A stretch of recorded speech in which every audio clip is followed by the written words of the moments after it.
like to call this meeting to order. First, I'd like to announce that this meeting is being recorded and ask if there's anyone in the audience who is also recording the meeting.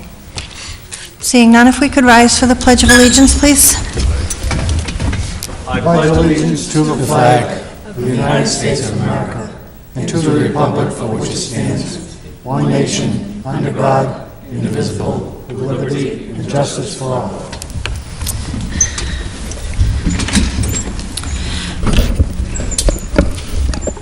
Before we move on to public comment, I just want to ask those here and those at home watching to join me in a moment of silence for former Selectman John DeVarakis.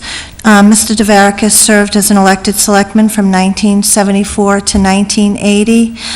While serving as a selectman, he served on various committees, and it's my understanding that he was instrumental in pushing in acquiring what we needed to locate the senior center where it is now. So if you could just join me in a moment of silence, please.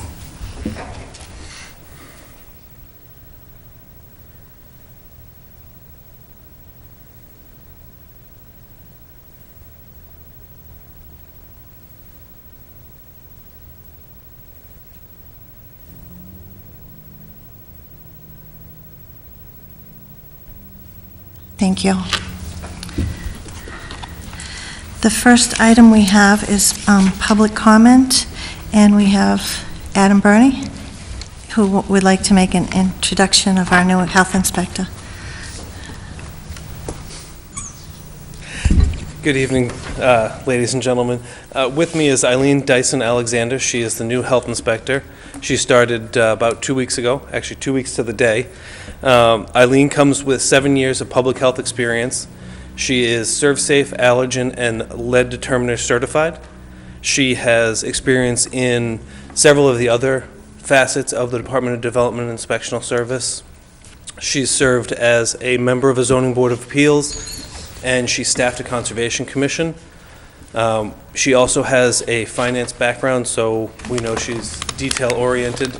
Over the past 2 weeks, she started trying to get our restaurant inspections to the level that they're supposed to be. I know she's been working hard.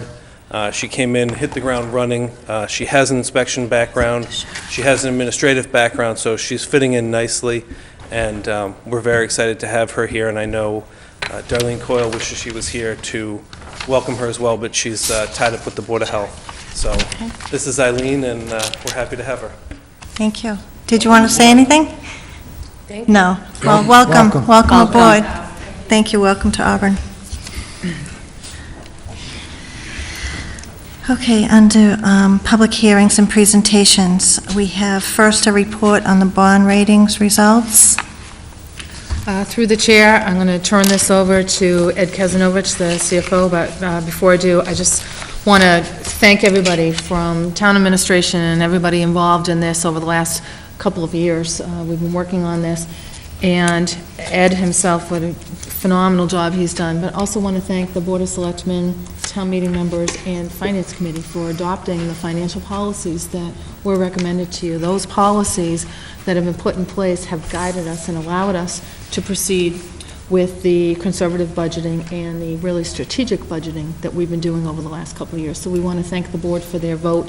I believe it was in November of 2012, as well as the Finance Committee, who voted as well. And I'm going to turn it over to Ed and let him explain the great news that we got. Thank you. Thank you, Julie. Members of the board. First of all, on March 19th, we actually went out for a $10 million band to help finance our New Auburn Middle School through September. That is what the cash flow need was determined to get us there. And then we had a refinancing or refunding bond on the bonds that we took bids on back in '04 for Auburn High School. There is a callable provision as part of that bond issue, which we exercised, and happy to report that we saved some significant dollars, which I'll get into in a few minutes. But the results of the bond rating, we are very pleased to report. Every time we go to market, we have to have a bond rating. And historically, we've always gone with Moody's. but decided, given the financial policies and some of the things we have put in place since 2010, that it would be a good opportunity now to get a second set of eyes looking at our financial position. We got a rating from Standard & Poor's, which came in at a AA+. To put that into perspective, a AA+ is one step shy of a perfect rating that a municipality can receive. So Auburn management is very proud of that rating, and it resulted in some savings to the taxpayers of our community relative to both issues. We also went out for a rating review from Moody's Investors Service, and we maintained a strong AA3 rating. As a basis of comparison to Moody's, to Standard & Poor's rating, it is S&P's rating is 2 steps higher than Moody's rating. This is the first time we went to Standard & Poor's. Standard & Poor's indicated to us through a 2-hour conference call that we had with them, as well as a follow-up discussion that we had with the analyst, that they were very impressed with Auburn's financial position. The management policies that have been put into place since the charter change, as well as some financial tools that are in place for budgeting and revenue forecasting. We put together a 5-year plan that is being reviewed, and they asked if Standard & Poor's asked through our financial advisor that if we wouldn't have a problem if they used our models for other communities to follow. So that's something we are very proud of and happy to report to the board. In terms of savings, I can tell you on the 2004 refunding bonds, which was roughly $11,040,000, over a period beginning 2015 through 2024, the pure taxpayer savings to the residents of Auburn is $2,984,923.02. That's a savings of $298,000 per year for the next 10 years. Excellent. Those savings were realized because we received, sorry about that.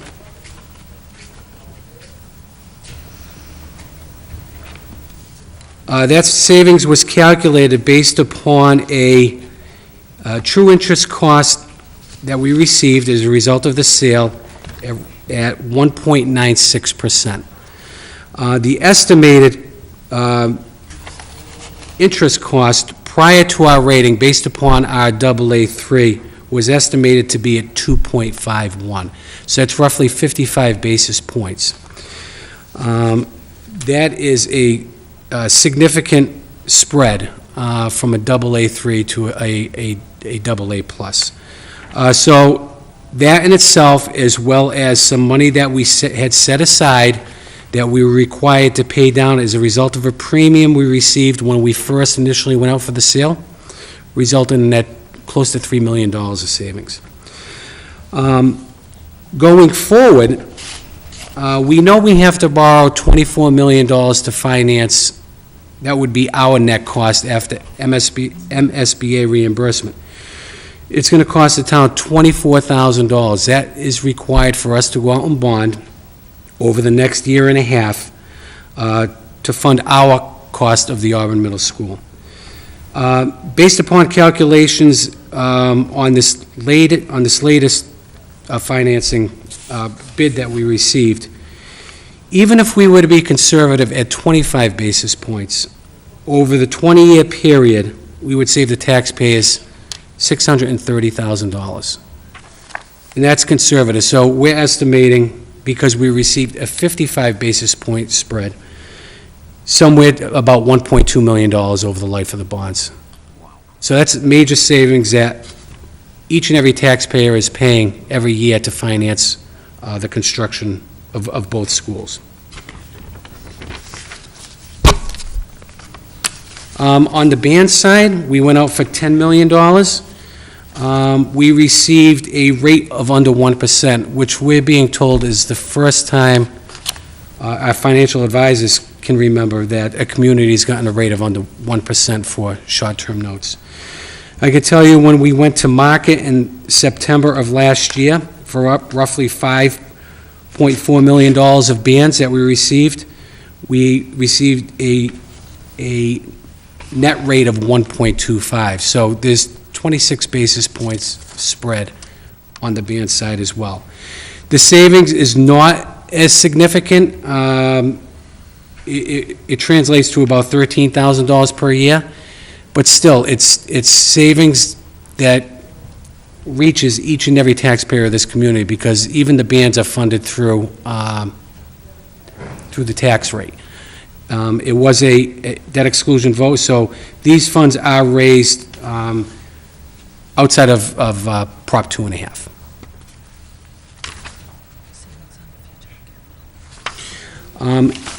And I want to emphasize, going forward, all of our capital needs now are going to be rated based upon this higher rating, which will translate to future savings for every time we go out and borrow funds to meet our capital needs. I know you have the reports. I don't know if you had an opportunity to read each and every one of them, but certainly it identifies the strengths of what we are doing on the town side for both Moody's and for both S&P. Did you have anything else before I No, open it up? that's- Great. Mr. Holstrom. Through the chair, to you, it's extraordinary report. I think this is great news for the town of Auburn. We've moved forward, we continue to move forward, and these numbers prove it, and the team has shown that we can do this, and we're going to do it right. Looks like the town is going to be well taken care of for the next few years. As far as the next few years go, when will the next time we have to go back to Standard & Poor's for their review? We will be going back to market in September. At that point, we will bond approximately, we know, a minimum of $13 million for the middle school, $13.6 million, and maybe more, all depending on the rates. And we will be going out for roughly $3 million of townwide capital. So in September, when the notes come due, we will have another rating review, and at that point, we will be bonding probably $16 million, $17 million, maybe more. At that point, we're going to realize some significant savings as a result of the rating we received a couple of weeks ago. Excellent. Well done. If I may add also, and I think to follow up on that, we need to stay the course. If you look at the report that you see, just some of the comments that were made, both by Standard & Poor's and Moody's: strong budgetary flexibility, strong reserves, increased reserves, attention to OPEB and other liabilities, strong liquidity, strong budgetary performance, strong management, strong fiscal policies. All of those things that are specifically identified here are things that we need to continue, because we do need to keep going back. So it's our intention, as you can see from our FY15 budget, we've continued to make the recommendations of the financial policies, and we're continuing to be conservative in our approach, and it's important to stay that course. It's taken a few years to get to this point. They look at historical information, particularly the last 3 to as far out as 5 years, so we need to make sure that we continue to do that. So every time they look at that window back 3 to 5 years, that we're following the policies and the practices that we've put into place. So again, flexibility of the budget, liquidity, strong reserves, increasing reserves, and they did point out, again, strong management, strong financial policies, and strong tax levy flexibility under Prop 2.5. There's still some room there. So those were all good things that they point out, and those were all things that we want to continue to focus on from a financial perspective. Mr. Grossman. Yes, in keeping with the strong financial flexibility which this board has stood behind, management and so on, to see to it that we follow through on it, and that we see that business is beginning to come back into the community. And that in turn can only help the residential population. Mr. Simonian? Yeah, I just have one question. When you talk about the amounts in the millions of dollars savings to the taxpayer, can you just explain that? How is that? Because I have a fairly good understanding, but it's a question that I hear a lot, and there's a lot of people who don't understand where that savings to the taxpayer comes from. Okay. Because they're not going to see a reduction in their taxes because of it, correct? No, they will. Well, it all depends in terms of, it's a piece of the puzzle. Let me explain it to you this way. Currently, this fiscal year, we're raising approximately $1.5 million to cover our debt and interest cost on the existing Auburn High School. And that amount of money, 1.5, is automatically added as a result of the vote of the debt exclusion vote to taxation. We have to raise that outside of Prop 2.5. As a result of this refinancing issue, instead of raising 1.5, we now only have to raise about 1.2 million. It's a $300,000 reduction annually. That translates to savings to the taxpayers because we don't have to raise 1.5 anymore, we raise 1.2. So that $300,000 savings reaches each and every taxpayer in this community. Right, so there's still an increase, it's just less of an increase. Well, they voted an increase for a period. No, I understand that, Yeah. but that's Yes. what I mean. The savings isn't because we have to borrow an amount to finance the school, so there's a tax hit for that no matter what. It's just lessened. There still is one. There was a lot of planning in considering a refinancing or refunding option. You have a window of approximately, I think, 9 months to 1 year. We want to make sure that the conditions were right when we went to market that would yield the most savings to the taxpayers, because rates do fluctuate. I understand. So, right. The answer to my question is yes or no, right? It's just less of an amount, correct? We still have to raise a certain amount, and there's still, We have to raise a certain amount. okay. So it's not anything, the savings is not anything they're gonna see back in a reduction in taxes anyway, right? Oh, no, the taxes will be less because we don't have to raise 1.5 anymore. We're raising an amount less. There'll be less going forward, it won't be reduced from what they're currently at. That's the question, No, it will be reduced. This is outside of the levy. I understand that. Yeah. I realize that. All right. If we did not do a refunding bond issue, we would continue to raise 1.5 to meet the debt and interest obligation. We raised $300,000 less. Realistically, if we didn't So have to if you s- borrow at all, we wouldn't, right? I'm just saying, and I know it's, the government does it, but realistically, if we could get to a point where we didn't have to borrow and we could fund things because we had the And, money. and you have to remember, that's part of the financial policy. Understood. Ultimately, we're trying to cover all of our capital costs through tax levy Right. and not through borrowing money. Understood. Long-term plan. All right, thanks. Madam Chair, one other comment Yep. before we go to the next item. I would just like to let the board know some additional feedback we received from S&P. They indicated to us if we stay the course and we tweak some of our financial policies in areas that are going to make the town stronger, that a AAA is achievable for Auburn. Maybe a couple of years down the road, but we have to work on some areas that may require some fine-tuning, maybe introduce some new policies that we currently don't have as part of the plan. And a AAA would yield additional savings to the town. So I think it's important to keep that in mind, because that's something we would like to strive towards.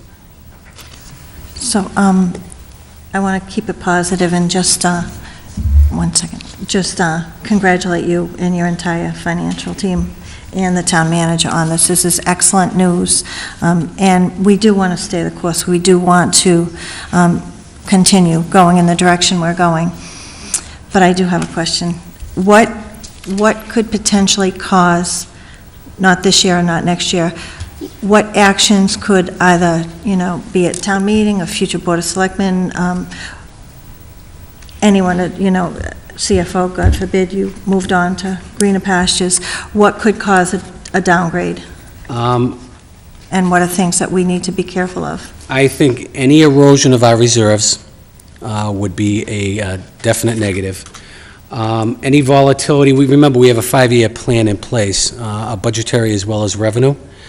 I think if there are any deviations from that, it may result in a potential downgrade. And I think we have to, we can't compromise our financial policies and procedures. I think that's an important thing to keep in mind as well. Yeah, and I'll make note again that they did comment on the financial policies, which, didn't just happen overnight. It was joint meetings, multiple meetings, and the support of multiple boards, so. And I think one thing is, looked as very favorable is our excess levy capacity. So at the time of the rating, we were at 2.9 million. I think for FY15, that climbs to 3.2. That gives the town some financial flexibility if certain things do, I don't want to say fall apart, but if we lose state aid, then we have some financial flexibility to maintain a level of service consistent with what we have today, by potentially using a portion of that if we had to. Okay. Mr. Holstrom, and then you can come up, Mr. Platukis. We've used Moody's for several years, I understand, and being a relatively new member to the board, does this board have to take any action to move from Moody's over to Standard & Poor's? Is there any formal action this board has to take to move to Standard & Poor's? I think that's something we analyze every time we go to market. We don't have to get 2 ratings. I think now that we have S&P, we could decide that maybe we want to skip a rotation with Moody's. We know what they're looking for. We still strive to improve our rating with Moody's. But Moody's just recently changed their evaluation criteria, and more emphasis is putting a comparison on how does Auburn stack up with other communities nationwide, and not in Massachusetts or not in the Northeast. So they continue to raise the bar, and we continue to chase the bar. At some point, we're going to get there. I think because of the financial policies and practices we have in place, it's inevitable. It is somewhat frustrating because we believed we were knocking at the door. But ultimately, we will get there. And so there is a cost in every time we get rated. That's a discussion we have with our financial advisors and the management team as to what direction we want to go every time we go to market, so. Okay, thank you. Do board members have anything else? Mr. Platukis?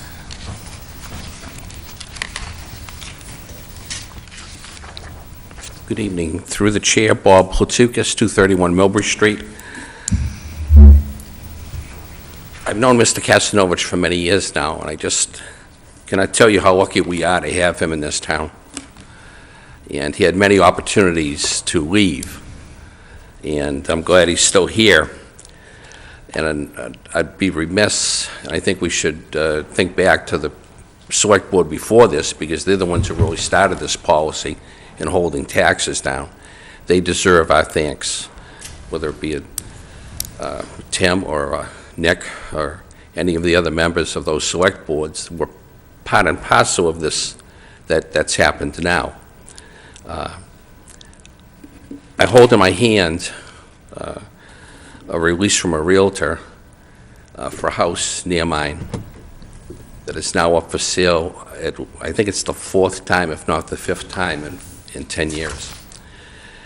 And we see our taxes continuously going up the last 6 years.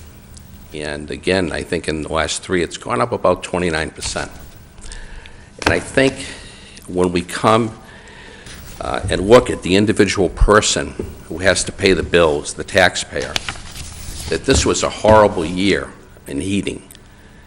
The Telegram and Gazette reported that it was about $700 greater than previous years. They reported earlier this week that your food bill is going to be up at least $150 because of the weather conditions in California. And also, there's a lot of wheat that was supposedly going to be produced in the Ukraine that may not be produced now. So all these things, the cost of food going up so greatly, the burden of the heating bill on every citizen. I would hope that if some of these savings, and I hear about a lot of savings in town, if some of them could be earmarked and maybe put a freeze on the balance between the tax rate between the citizens and businesses. I hope you will consider that this year, because you whacked us last year. And I think because of the burdens that the weather has created on the taxpayer this year, whether it be for food or for heating, that if some of that could be used instead of maybe it's a moratorium on that hit this year.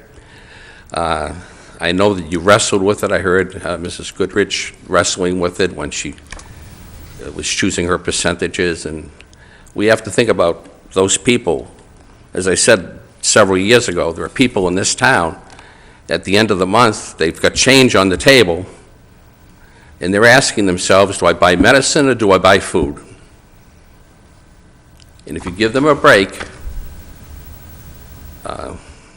maybe a little bit off their tax rate or the landlord's tax rate this year, maybe a moratorium for 1 year. I'm not saying to stop doing it. Well, I hope you'll come back in November, and because generally we don't have many residents who are here to voice a concern at the tax classification. So I hope you'll join us in November at the tax classification hearing. I hope I'm still around to do that. Thank you.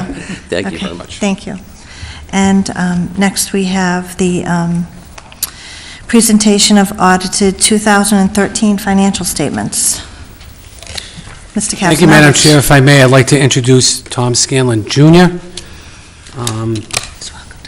We just received our recently completed, come up here, Tom, come have a seat. It's an audit for our fiscal year that ended June 30th of 13, and so I think you'll be happy to hear the results of what Tom will share with you tonight. Good evening. Welcome. Certainly good news about your bond rating. Kind of concur with everything they have said. I think it was a really good audit this year, as it's been the past several years. The town received an unmodified opinion, which is the best opinion you can get.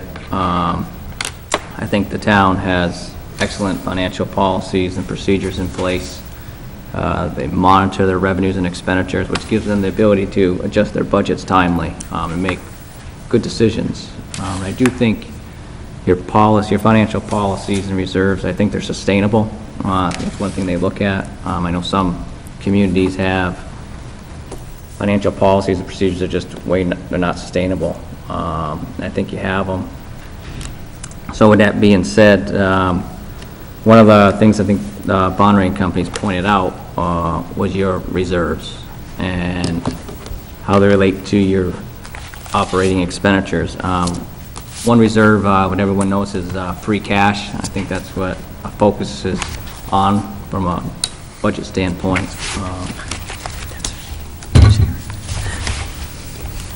So your free cash this year was $3.9 million, and I think it's always important to know where that comes from in your financial statements. And roughly, what free cash is your excess on what you're budgeting, turnbacks, what you're budgeting for revenues, and what's coming in excess of there. So of the 3.9, about 824,000 is from turnbacks of appropriations, which is you're really monitoring your budget, so that's good to see. You really have policies where you interact with your department heads, your finance department, and you took in about 530,000 excess of your state and local receipts, which is very good conservative. Looking at other communities in the area, revenues have been coming in kind of low compared to their budget. We're starting to see them bounce back. And the more important, about 2.6 is carried over from prior year's budgets. So majority of your free cash is from prior years. And I think that's what the bond rating companies want to see, and it's from auditors want to see too, is you're not using those as reoccurring expenses. So free cash is considered a non-reoccurring available fund, so you don't, as we see your bond rating would drop, and the question was asked is if you started using that, if you started taking $1 million a year to fund like salaries, that would drop and not replenish it. So I think that's good to know. Your stabilization fund is about 1.9 million. So between those two, usually a good sound reserve is usually 5% of your budget, and your budget's about 50 million. So you can see you're above 10% on those, which is very sound and healthy. And I think you're using them on a good practice for one-time things. Some other available funds that you have is the CIP trust, which talks about 1.5 million. And then you have a pension reserve, which is about 1.5 million. So as we look at your reserves, we're talking about $9 million when we look at them. You're up in about 18% range, which is kind of unheard of. We audit, we have about 60 to 80 clients out there, and you're definitely in the top 10% when you look at that. And I think one of the things when the town of Auburn, as we talk, is your chief revenue source in your general fund is taxation. And one of the things when we look at that is we feel like Auburn is very responsible when it comes to taxation. And one of them to point out is your excess levy capacity. A community's best asset, strongest asset is its ability to tax, and that's unique to out in the private sector where your revenue is almost somewhat guaranteed with your ability. So you're leaving about $3 million in excess levy capacity. I think that's where you get your savings back when you talk about is you have that ability to tax an additional $3 million, so every time you save, that's how it gets back to the taxpayers. So when you look at savings, you got to look at the total budget, health insurance, everything is going up. You got 2.5 automatic increase, new growth, those sort of things. So when you talk about savings, when you look at one thing, it's the ability to tax where the savings kicks back. So with all the good things I say about you, on the liability side is OPEB, which we talked about every year. The OPEB liability is about 25 million. As I said last year and the years before, is someone there lies the truth. What OPEB is other post-employment benefits besides the pension, which would be health insurance basically. You promise to your employees you're going to pay X amount when they retire. So back in 2009, started putting that liability on the balance sheet. It grows by about 4.8 million a year. So that's how we're getting up to 25 million. Someone there lies the truth. I'm not too sure it's 25 million. There's a lot of assumptions in there, but again, you're recognizing your liability on there. And that's one thing on going forward is you adopted an OPEB trust this year, which is good. Bond companies are looking at you, who's doing what. Are you looking at restructuring your plans? Are you funding it? So going forward, I think, as I look at your reserves and look at what going forward is you probably have, when you're one of a few communities that have a shot at funding substantially your OPEB on an ongoing basis. And I think one kind of misconception about the trust is that you adopted is it's irrevocable, not non-spendable. So the money you're putting in there, you do have access to when you put it in. I know that's one of the myths. I know a lot of people are apprehensive about putting more money into the trust is they feel like it's non-spendable, but it's just irrevocable. And at some point in time, as you build up this trust, you're going to have to make the decision from a financial standpoint when to start charging expenditures to there, and that will free up on the general fund side, on the budget. So that is one aspect you could focus on going forward as you put in your policies and procedures. That's kind of it on the financial side. Unless there's any questions, specific questions about anything. And then, along with Any members have any questions? Just I've heard you or your father speak several times Oh, yeah? each year, and I think this is the most favorable report we've had in recent years. Yeah, Auburn's come a long way in the past several years. It's definitely, you can see your financial policy is really kicking in. And there's a lot of communities out there that are at their levy capacity. They're taxing to it. So, I mean, I think that's when I say you're very responsible when it comes to taxation is you're leaving that on the table, which is good. Anything else? Anything else, Mr. Kesnovich? Just to follow up, and Tom, thank you for the update. I just want the board to realize that we continue to make a commitment to our OPEB liability. It is pretty significant. It's a big number, but we continue to add on an annual basis and actually have built that into the annual operating budget every year at a level of $500,000.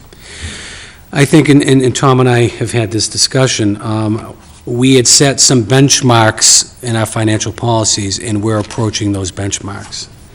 And I think once we hit those benchmarks, it's going to offer us some additional financial flexibility to be able to appropriate money from either overlay surplus or free cash, and maybe set a policy, once that's certified, that a percentage of that will automatically be recommended and appropriated into our OPEB liability, which will give us significantly more than the annual 500 that we have earmarked now. At the rate we're going, I think our annual required contribution is somewhere of $2.5 to $3 million per year. I think we presented a slide at the fall town meeting that shows we're only meeting about 19% of our required contribution on an annual basis. So we're only contributing roughly 1/5 of what we should be contributing to meet that funding schedule as identified in the actuarial study that we're required to do every 2 years. So that's something we continue to monitor. That's something, and it actually is part of the financial policies, we're weaning off our reliance on free cash and overlay surplus on an annual basis. FY15 will be the last year. That creates some financial flexibility to be able to do some other things with that money that we historically use to fund our operational side of the budget. And we recognize that as being a negative, and that's why we put it into the financial policy. So it took us 3 years to get there, but just as a follow-up to what Tom had to say, because it is a massive liability, that we do have a long-term plan in place that will hopefully add some additional dollars towards that big number. Yeah, and I think as you go on, like some of your policy on it is when do you start charging the trust? Have a nice blend into the tax rate. Because right now, you're on a pay-as-you-go, so your retirees' health costs are all on your tax rate. So as you're putting money away into the trust, it's taking out of the tax rate and getting in there, but still adding to the trust for future years. So I think that's one thing to tackle in your policies going forward. Thank you. Anything else? Mr. Simonian? I have a question. I just want to make sure I heard this right. Yep. So I think you said that OPEB is growing Growing at 4.8 million a year? Mhm. And we're paying in $500,000 a year? $500,000, correct. And how is it dictated to us? Because I think Ed said 2.5 million is what we're, That's if you're on a true funding schedule, because you have a Right. different discount rate. whether it's 500,000 or 2.5 million, there's still a deficit every year, it seems. Correct. So, number one, you talked about that requirement. Who dictates that requirement of how much? Well, you're not required to fund it. It's just you're required to show on your financial statement, so it's an accounting standard. Right, so technically, even at 2.5 million, we'd never catch up to, No, you'll never, because it's from 2009, you're already in the hole on your accounting-wise, 25 million. I think the most important thing is to recognize is you made a promise to people. I understand, and I know it's not necessarily us, it's a function of the government, but it's just one of the irresponsible things that our government does. I just want to make sure I heard that number correctly. Oh, yeah, no, it's definitely, I mean, that's how GASB 45 came about, was this liability's got to start recognizing, you got to start dealing with it. Yeah, we're just kind of kicking the can down the road for, someone 40 years, or my kids, my grandkids, everyone. Oh, yeah, no, to pick up that tab. There's some It's- interesting studies out there on that. If you had started funding your OPEB cost 20 years ago, what would be in your tax rate now would be out of your tax rate and being paid out of the trust. So you'd have that savings. So, I mean, that's something, this is the big picture as you're looking, when you talk about OPEB, you're looking at 20, 25 years, 30 years down the road. Right. I mean, because it is a cost. I mean, when you look at it. I understand, I just want to make sure I heard that number right. Oh, yeah, no, there's big numbers. Wow. Okay, thanks. Oh, yeah, no problem. Anything else? If I could just comment on that. We're required to have an actuarial study, so these numbers are changing every 2 years because our workforce is changing, it pulls retirees in, it does a life expectancy calculation on everyone. Recently, the Medicare provision in healthcare reform took those individuals who are Medicare eligible 65 years of age or older off our plan and onto the federal plan. So our liability actually went down from 88 million to 77 million based upon the actuarial study. So if we were to pay that off today, if we write a check for 77 million, then we don't look at the pay-as-you-go. Well, no one has 77 million. In fact, no one has 500,000. No one else is doing this. We are one of a few communities in the Commonwealth of Massachusetts that took some early action in addressing, at least attempting to address this long-term liability. And that is viewed as being very favorable by S&P and Moody's because most communities are sitting back doing nothing. In fact, like you said, they're kicking the can down the road. It's not my problem, we'll let someone else deal with it. We decided to deal with it, and we actually have there's some discussions currently ongoing about how do we increase that $500,000 to shrink that annual amount that we're required to contribute for a period of time. So we're going to try to look at other creative ways, other financial ways of addressing this liability. And I think it's important to note that the town of Auburn is looking at how to not have these healthcare costs of retirees down the line be troublesome to their budgets, you know. I mean, probably an extreme case would be looking at Detroit, you know, with their pensions. But that's what, as Auburn, we say that their policies are looking into the future at that your retirees' health costs are in your budget now. Well, if you can get to where that cost is the same, so you're putting that exact amount into a trust every year and the trust paying for it, so it kind of levels out. You're not putting your retirees' costs plus an additional amount. So you're trying to stabilize and get control over those costs. So I think that's the most important. I realize no one's ever going to catch up with their liability, but the whole thing is an accounting exercise that's recognizing, oh, we made these promises, these are driving costs in our budget, how are we going to minimize that going forward? And we're looking at 15, 20 years down the line. No, and I understand that, and I appreciate the explanation. And that comment was not... Oh, yeah, no, yeah. In Auburn, it's just really, you know, because 77 million went off of us, but it didn't disappear. Correct. You know, so again, that's just kind of shuffling the money around to someone else's responsibility, but we still are hanging that debt on somebody who's coming behind us, and it's kind of, you know, it's not Auburn. We're one of many towns and cities in the United States that are part of it. It's just, it's a huge problem. And you're taking this step more than most communities on trying to fund it. Absolutely. And you have the capability to fund it. I mean, most towns, they would like to do something about it, but they don't have that levy capacity, they don't have those reserves. But you got to have policies there is in place before you even think about funding it down the road, which you do have. I think that's the most important thing. Thanks. Thank you, Mr. Scanlon. Mr. Holstrom. One more thing through the chair. I understand the obligation for the OPEB, and that's been ongoing for years, and we can all understand that. But has it been mandated that we have to do that, or is that coming down the road? Right now, it's just an accounting exercise. It's not mandated to fund it yet. But it's either going to go one way or the other. I mean, there's liabilities since 2009. I mean, I got some liabilities that are on their financials at 77 million. So it's either they're going to say nothing we can do about it, or we're going to do something about it. But I think more likely the case, I think you're going to see it required to be funded. Has a lot of these pension systems, you know, they were due back in 1980s. They pushed out 40 years. A lot of them were coming to be paid off in 2018. Now it's extension, so I think you're going to see some kind of, when the pension obligation comes fully funded, you're going to see that kick in, or a blend. Thank you. Yep. Thank you so much for the Hey, no report problem. tonight. Anytime. We don't have anything else. That's Thank it. you. Thanks. Okay, Anytime, any questions, anytime, don't hesitate to call. thank you.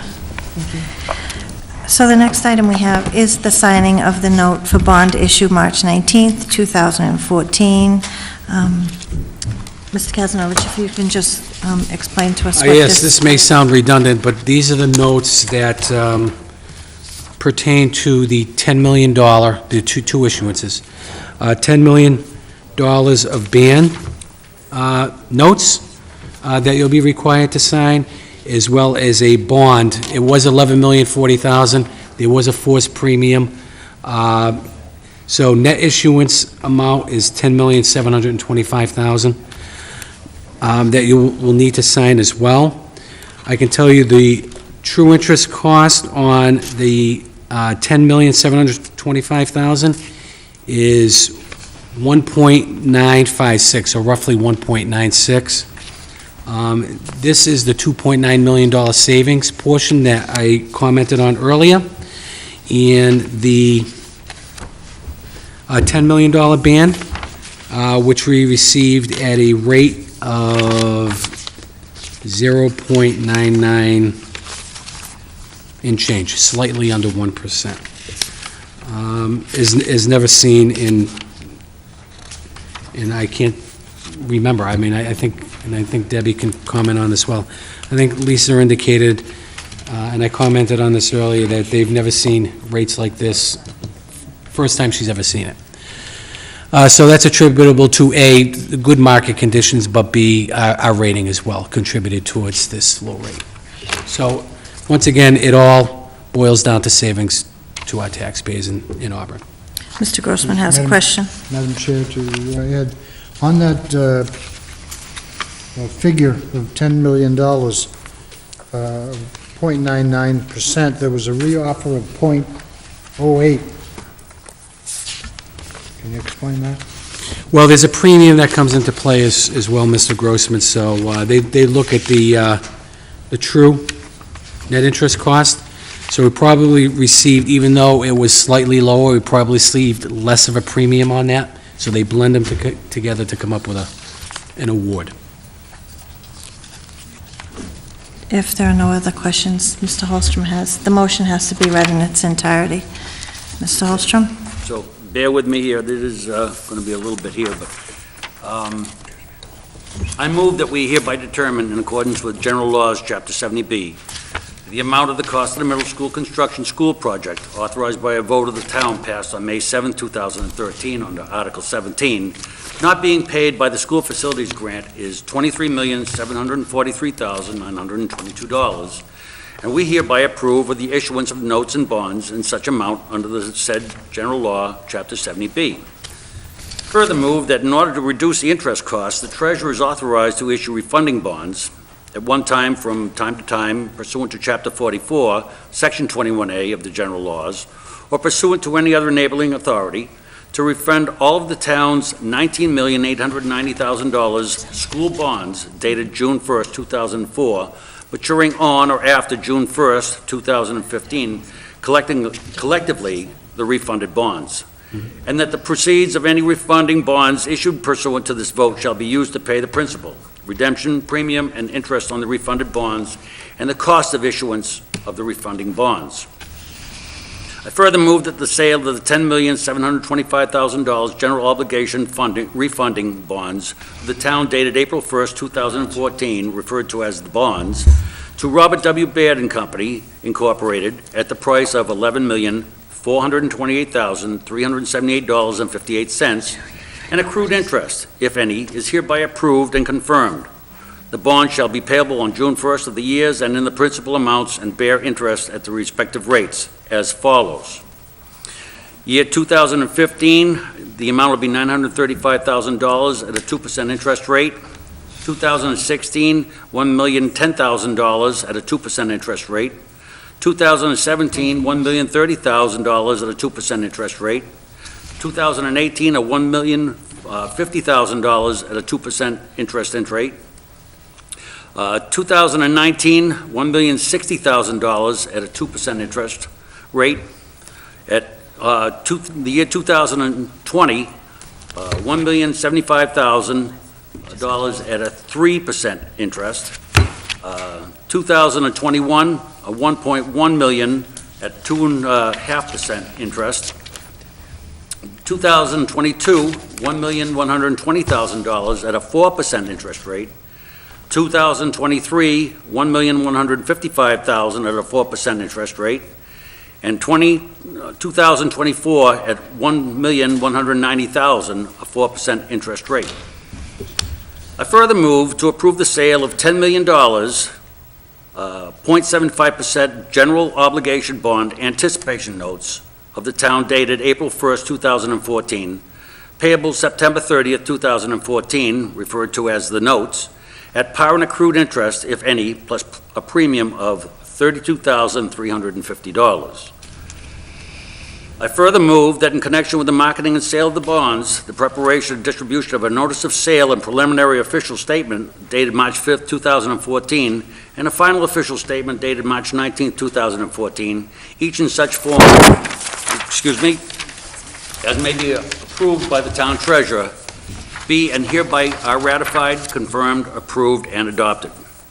I further move that in connection with the marketing and sale of the notes, the preparation and distribution of a notice of sale and preliminary official statement dated from March 12, 2014, and a final official statement dated March 19, 2014, each in such form as may be approved by the town treasurer, be and hereby are ratified, confirmed, approved, and adopted. I further move that the town treasurer and the Board of Selectmen be and hereby are authorized to execute and deliver continuing and significant events disclosure undertakings in compliance with SEC Rule 15C2-12 in such forms as may be approved by bond counsel to the town, which undertaking shall be incorporated by reference in the bonds and notes as applicable, for the benefit of the holders of the bonds and the notes from time to time. And finally, I further move that each member of the Board of Selectmen, the town clerk, and the town treasurer be and hereby are authorized to take any and all such actions and execute and deliver such certificates, receipts, or other documents as may be determined by them or any of them to be necessary or convenient to carry into effect the provisions of the foregoing votes. Is there a second? Second. Is there any discussion? All those in favor? Aye. Any opposed, so voted. Do you have some documents for us to sign? Okay.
No, I, That's okay.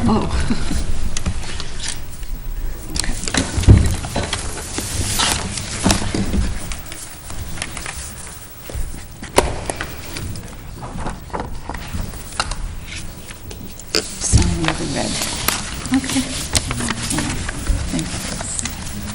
And Kenny's just putting those in a stack at the end? You just pile them up.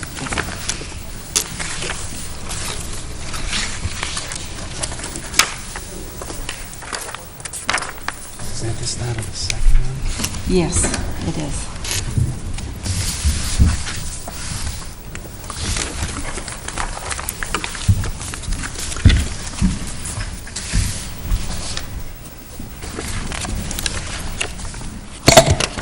Oops. That's Give me okay. the red tape. That's okay.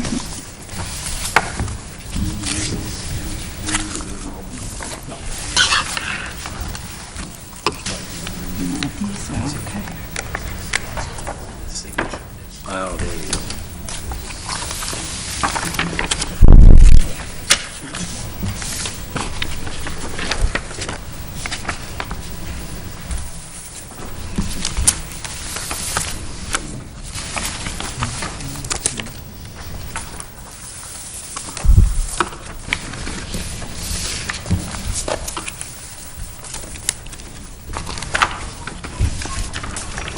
think I can just put an extra witness in it.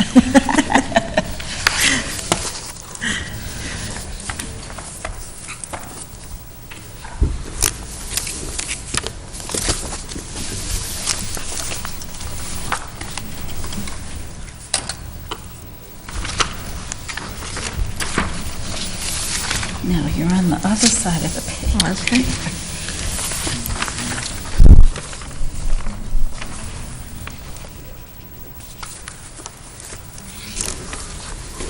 Just make sure. Yeah, we'll wait. He's putting them together. I don't think it makes any difference to be in order or not. Just want to keep these issues separate. Are you okay?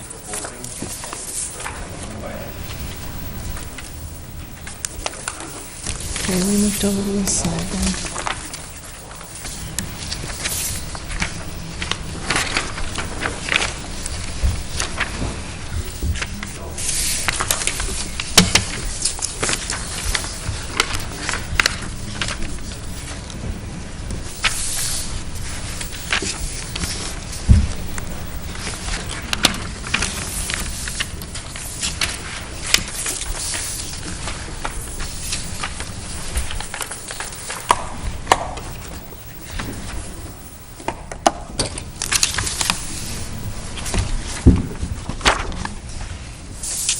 Back over the other side. Holy smokes. There's an end to this, right? I think so. Spring is coming too, I hear though. Hello, son. It's here, Denise. You just didn't know it.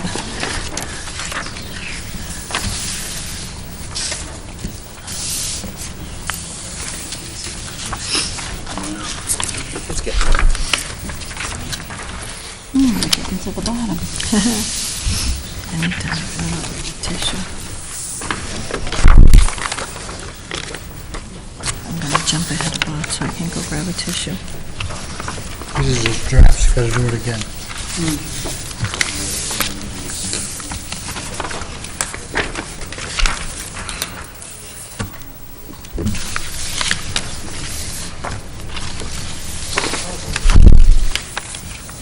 bring the pen with a disappearing ink tonight. Ed, so what do you do for a job up here?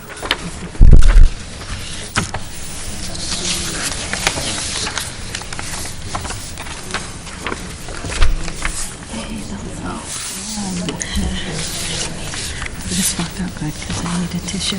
Oh, that's good. There you go. No red. Okay.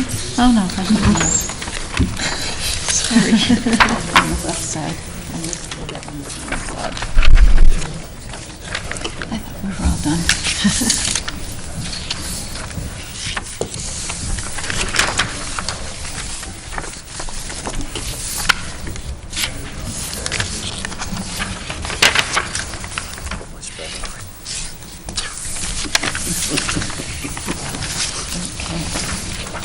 This is the last one.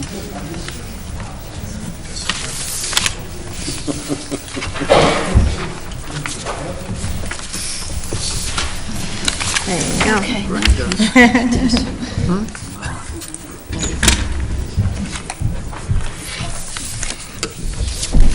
Oh, she's moving, that's a good thing, see, isn't it? Isn't it? There you go. Yes, this is straight 10,000. Do you already have those? What does Deb have them? I just get it. Okay, so that's the, and this is the 10,700. It is.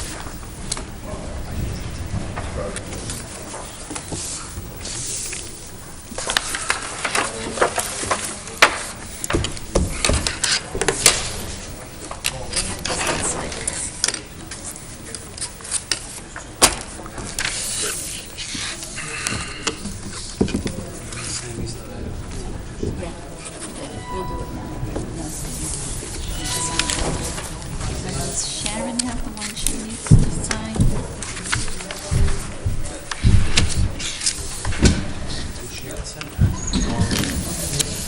Oh, there.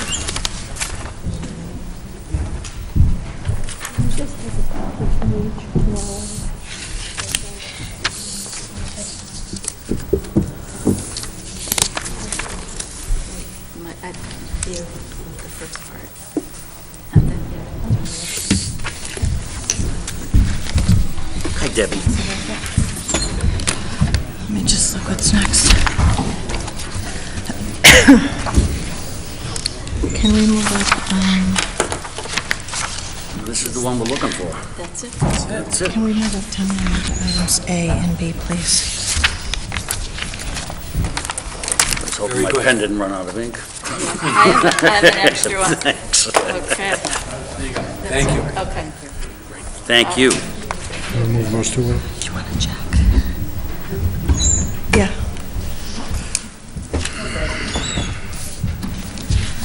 Steve. I don't care. Motion to move up town manager items 8A and B. Is there a second? Second.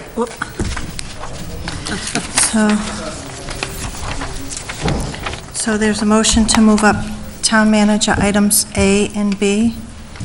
And a second, all those in favor? Aye. Any opposed? So voted. So, Ms. Jacobson, we have town manager item A, which is the greens fees and membership fees, package our golf course. Thank you. Yes. Tonight, we have with us Joe Ekstrom from Johnson Management. If you'd like to come up, and I can just explain prior to Mr. Ekstrom speaking.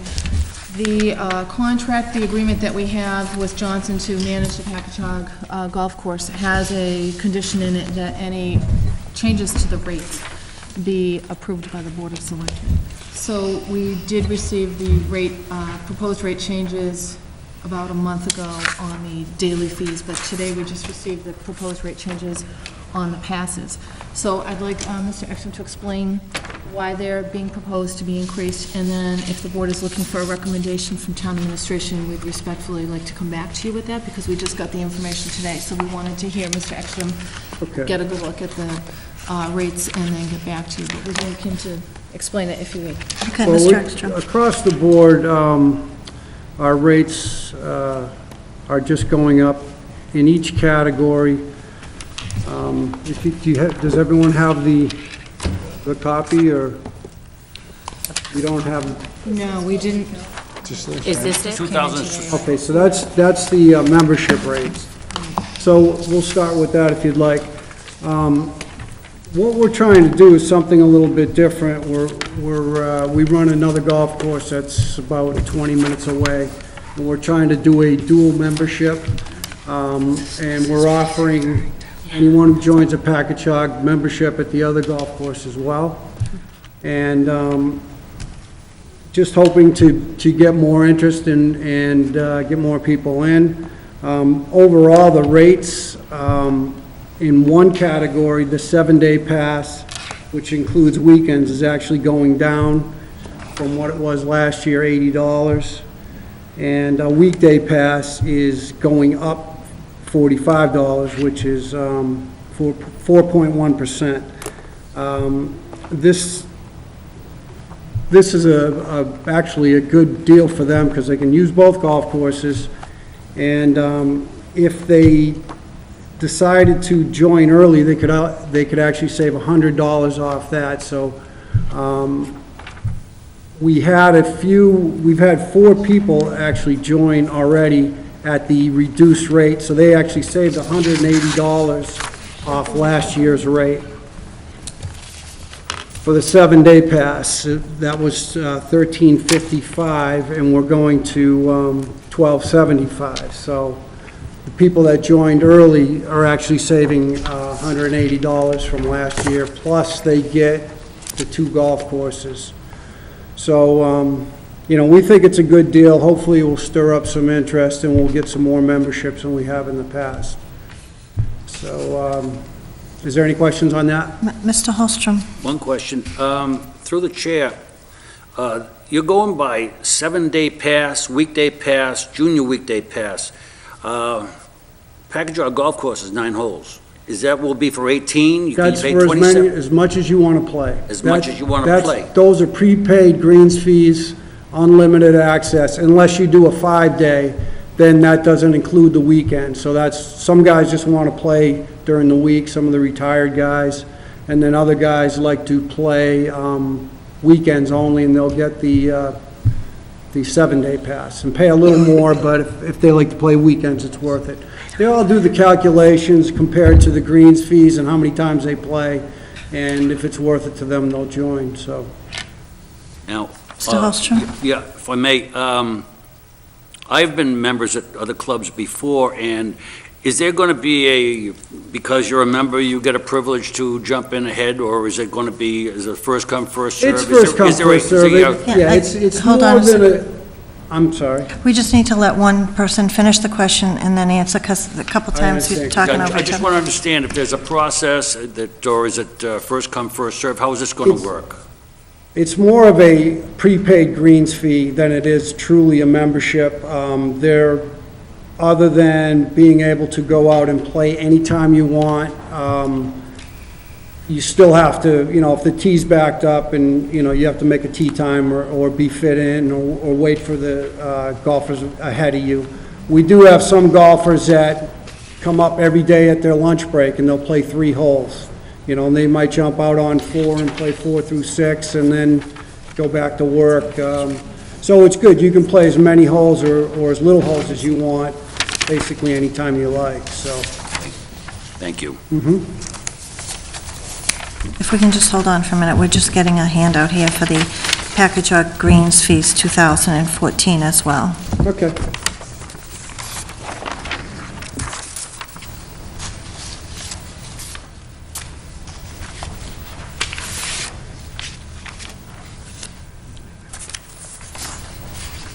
So these are for daily fees. Yes.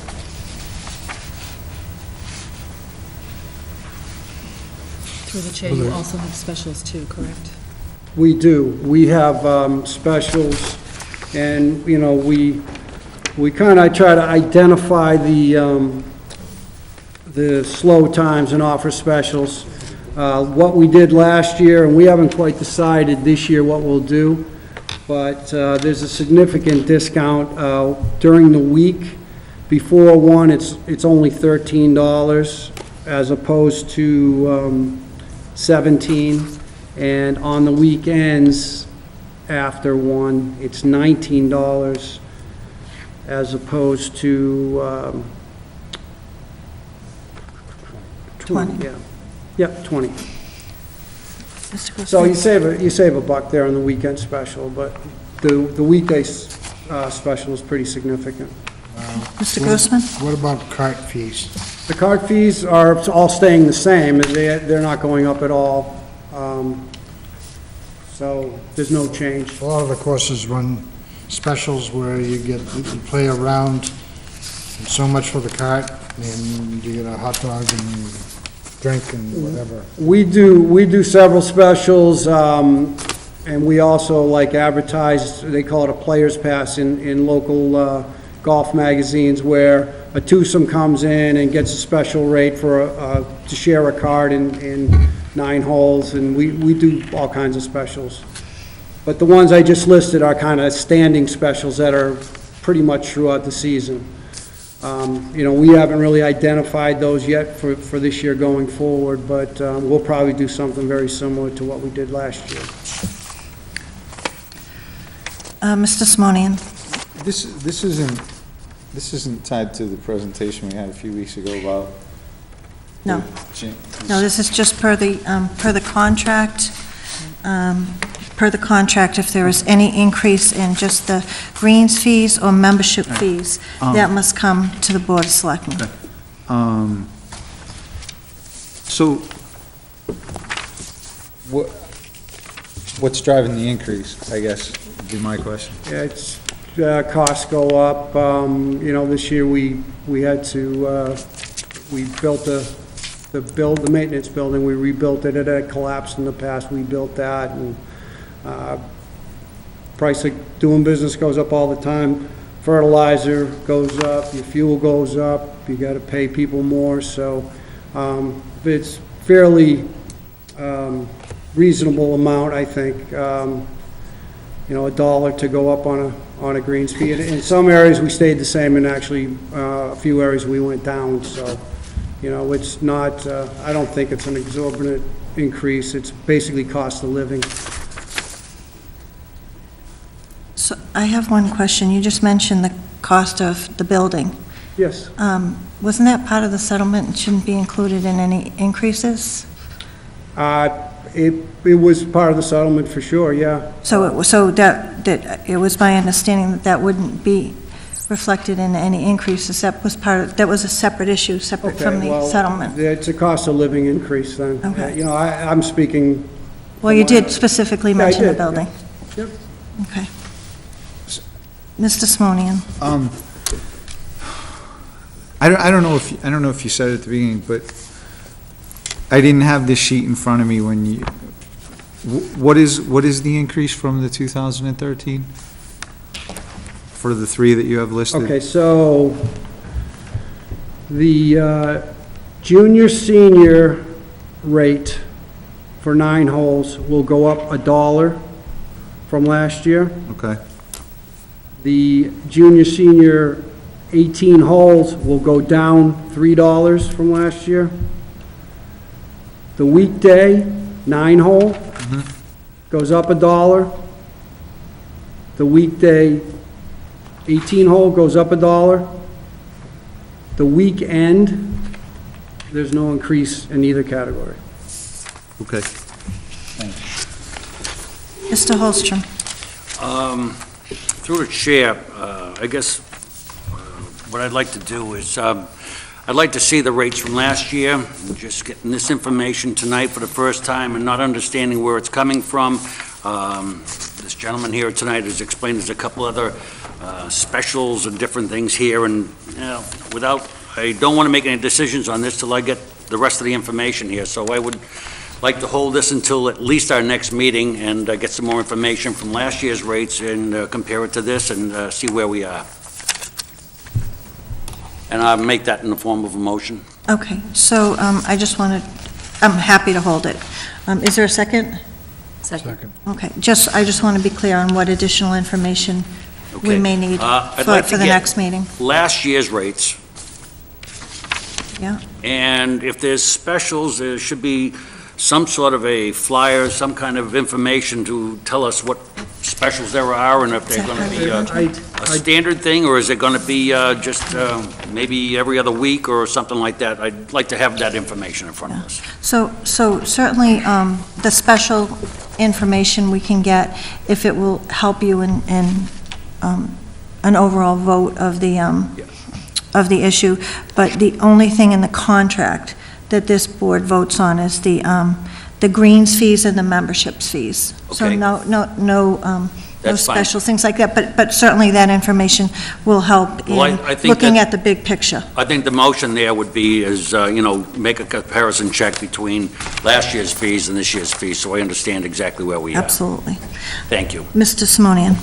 The membership fees that you have here, those changed? Yep.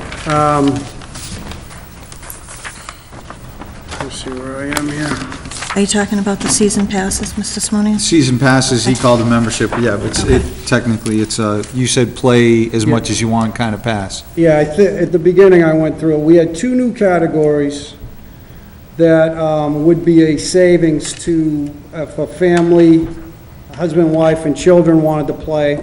That was not available before. So what we're, instead of a husband and wife paying 2 memberships with a kid, there's a family membership at it.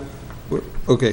So the top one, the family. So the first one, the family is if it's 2 spouses and 1 child, or any amount? As many you have. Okay. Under 18.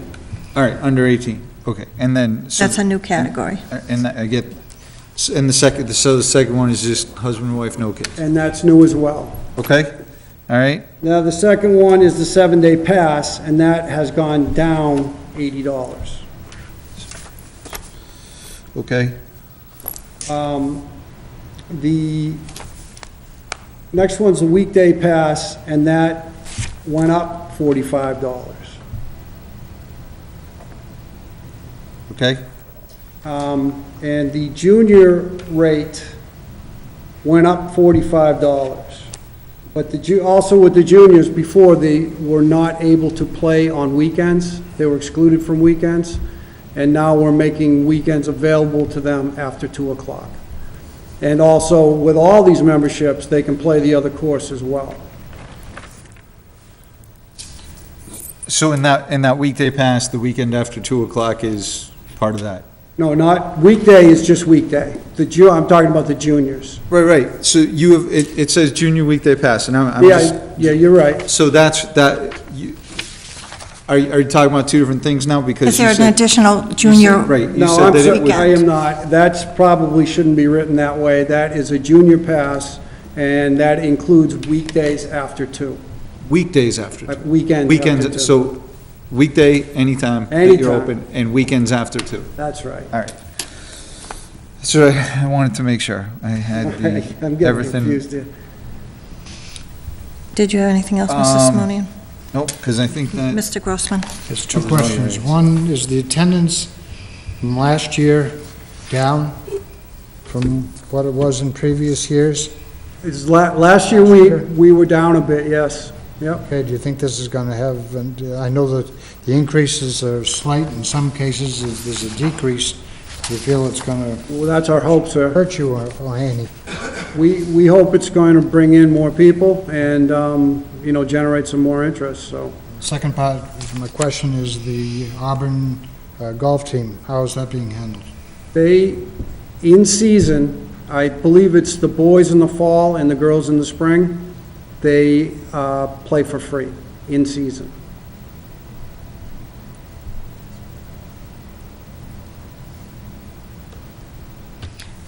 And they pretty much, they dominate every day, every weekend. They're there and they dominate that 3-4 hour period, in the afternoon. It's difficult to get paying players out there. There's, 20, 25 kids there. Mr. Simonian? do you know how many rounds you put through there every year? I know it's a 9-hole I don't have course, that but, information now, no. okay. I mean, the monthly figures are sent to the town once a month, so that is all available. Then I would, I am to support that motion just because I would like to get that information from the town. I know you gave us all the rates, but I'd like to see the information from the town that you send them to understand this a little better. And Okay. just for my own, so I'm gonna support the motion just because I want to get that before I vote on this. And if I may, I do have, I did not send it forward, I just kind of found this. I have last year's rates, which you said If you you wanted could- to see. If you could give that to Sharon, and she'll And make a copy it of it. also has last year's specials and the cart rates on it. I probably should have sent that along, I'm sorry about Thank that. you. Are there any other questions or comments? All those in favor? Aye. Any opposed, so voted. Thank you for coming in tonight. Thank you. Thank you.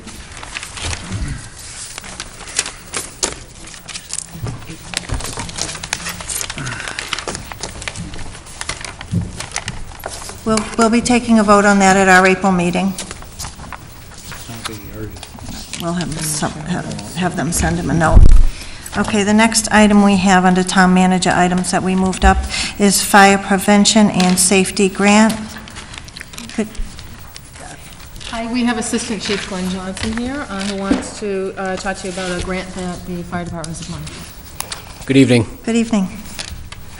We have the Fire Prevention and Safety Grant that we have just recently applied for, looking for the board to vote to approve the application and to allow us to expend any funds if we are awarded the grant. This grant that we applied for would allow us to install 3 smoke detectors in 300 homes. Also would allow us to install lock boxes for 50 homes and replace batteries for smoke detectors with 10-year lithium batteries. That's the main part of the grant. The total cost of the grant, amount of funds, would be $55,000, which we, the fire department, would be responsible for 10%, and that $5,500 that we're responsible for would come out of our operational budget. The grant was submitted on Friday. We were made aware of the grant in between sessions for the select board, so it has been submitted. Okay. Mr. Holstrom. Through the chair. Chief, is this the start of a program, or is this an ongoing program that the department's been doing? This is the start of a new program. This is something that we're hoping we really get. We really enjoy doing fire prevention and fire safety in the community, and smoke detectors are your first alert in a home if you have a fire, and it's definitely something that I think really focuses more towards our senior residents to make sure that their smoke detectors are in proper working order. It allows us to get into the homes, allows us to give some education while we're there, along with installing the smoke detectors. And we'd also maintain following up with the residents that we put the smoke detectors in, so that we can follow up and make sure everything's going well. So it is a program we're looking forward to having, and hopefully we get it. Thank you. I would support this program. After the chief came to us and gave us a presentation, that detailed, comprehensive program that has been developed by the fire department through fire prevention and safety, it's not all just putting water on fires now, it's prevention, and I think this would definitely be a worthwhile program, so I would support this. Mr. Grossman had a Yes, in our question. notes, you mentioned a match of $5,500. Correct. Is that in your financial plan, that money set aside? That money would come out of our operational budget and more than likely the training account. Mrs. Brotherton. Glenn, how will you determine who receives the smoke detectors? They would have to fill out an application, we'd see who needs them. The program is focused more towards the senior residents in town, however, it is open to everybody. Okay. Thank you. You're welcome. Are there any other questions or comments? Is there a motion? I make a motion that we vote to authorize the application and the acceptance of funds for the fire prevention and safety grant.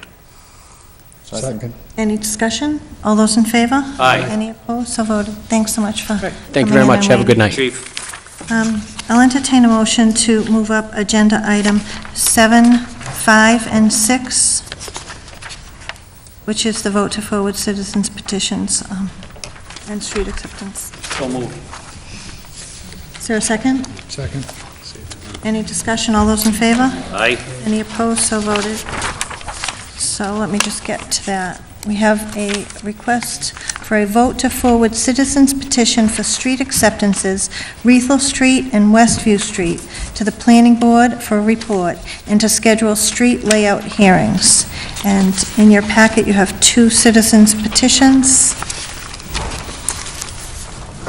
Ms. Jacobson. Through the board, I'd like to ask Adam Barney to come up and speak to this item with regard to what the upcoming planning board schedule is and recommendations for the Board of Selectmen scheduling the street layout here.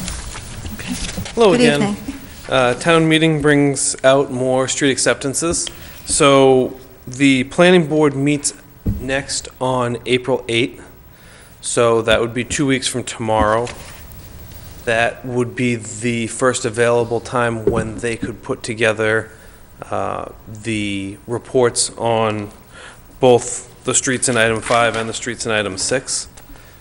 That would give them the ability to return the reports to you prior to your second meeting in April, which I believe still gives you the required 7-day separation between your layout hearing and the town meeting. Are there any questions? If there are no questions, I'll entertain a motion regarding referring petition for Westview Street and petition for Rethel Street to the planning board. Make a motion that we forward the citizens' petitions for street acceptances, Rethel Street and Westview Street, to the planning board for report and to schedule street layout hearings. That's a second motion, okay? Second. Any discussion? All those in favor? Aye. Any opposed? So voted. And is there a motion to set the street layout hearings? Motion to set the street layout hearings for that on Monday, April 28th. Second. Any discussion? All those in favor? Aye. Any opposed? So voted. Thank you, Mr. Burney. You're welcome, thank you. And the next item we have is vote to forward DPW Director request for street acceptance, Karen Ave, Sarah Drive, Luna Drive, and Old Cart Road to the Planning Board for a report and to schedule a street layout hearing. Through the chair, I would like to ask Bill Coyle, DPW Director, to speak to this item, please. Thank you. Mr. Coyle? Good evening. Through our review of our streets and our annual review, we noticed that there were several streets that we're looking to put on our list in the future to have work done on these roadways.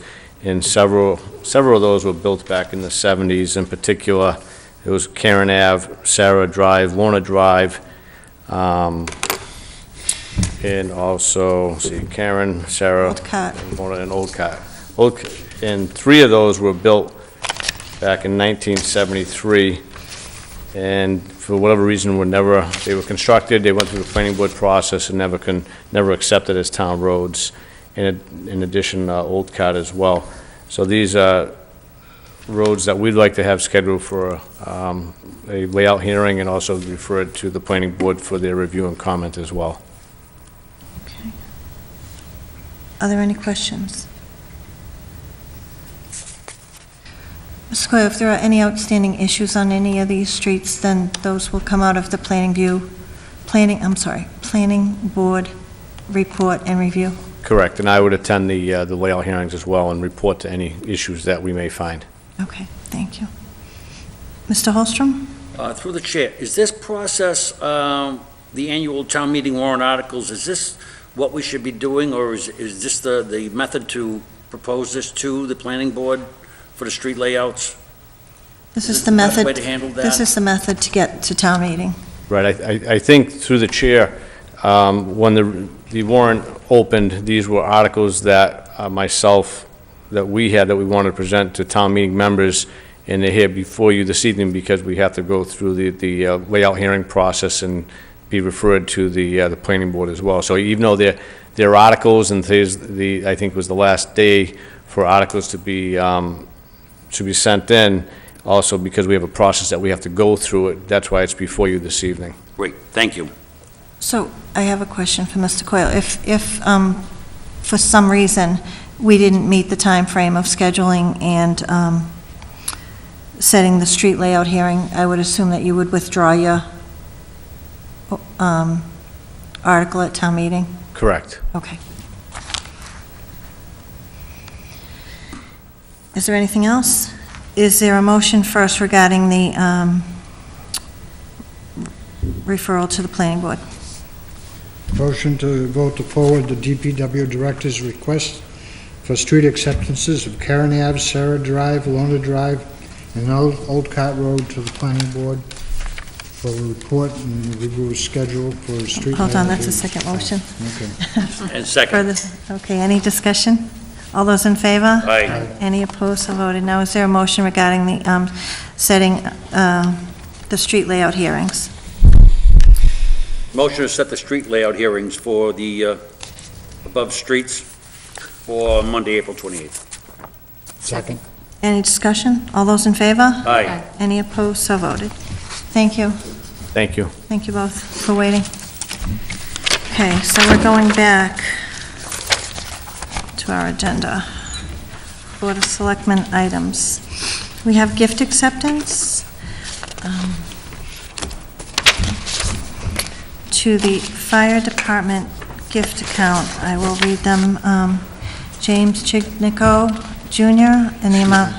I'm sorry to interrupt. Can I ask Mr. Coyle to... Bill, Excuse me. could you just stay for a couple minutes till we get to member items? Thanks. Sorry.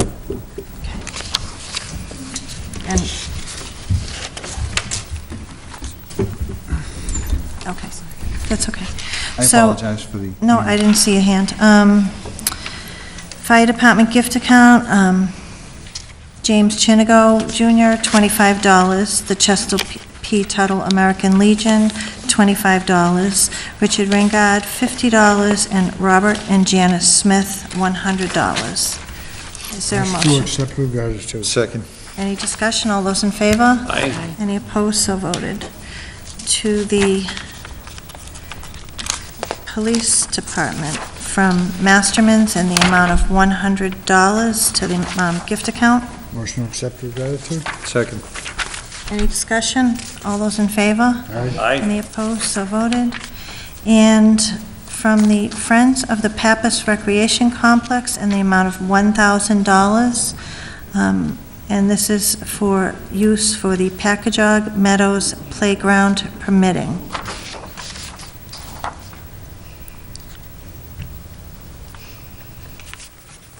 Motion to accept with Second. gratitude. Is there a second? Second. Are there questions? I have a question. I guess I don't designated use of gift. Packagug Meadows Playground permitting, I guess, what is that? Is that the process for? Through the chair, Mr. Coyle could add to it if I'm missing anything, but on the Packagug Meadows Playground permitting, the Friends of the Pappas complex have been raising funds for a playground. And if you may recall, the Pappas family generously put out a matching program. And as part of this, they need to go through the permitting process. I believe Mr. Coyle has been working with them. We received a donation for the engineering portion of it. And this, I believe, would also be for going through Conservation Commission, as well as some other permitting-related issues to the future playground. Was that the $1,000 Yes. donation? Okay. Yes, exactly. What that was is, there was a donation from the Friends of, for the permitting, the design and permitting for the playground. There was additional work required as part of that design, so there was an additional fee by the design consultant for $1,000. So the Friends have, generously donated that additional $1,000 to cover that fee from the consultant. Great, thank you. Thank you. All those in favor? Aye. Any opposed? So voted. Mr. Simone, do you have a motion to move up a member item?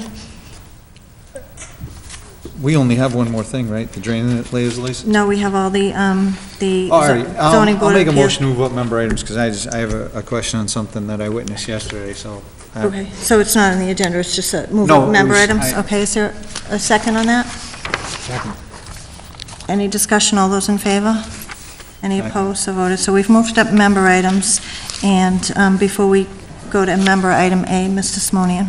Yeah, I was up at the Pappas Complex yesterday, and so I have a couple of questions, because, one, have the fields been released for use yet this year?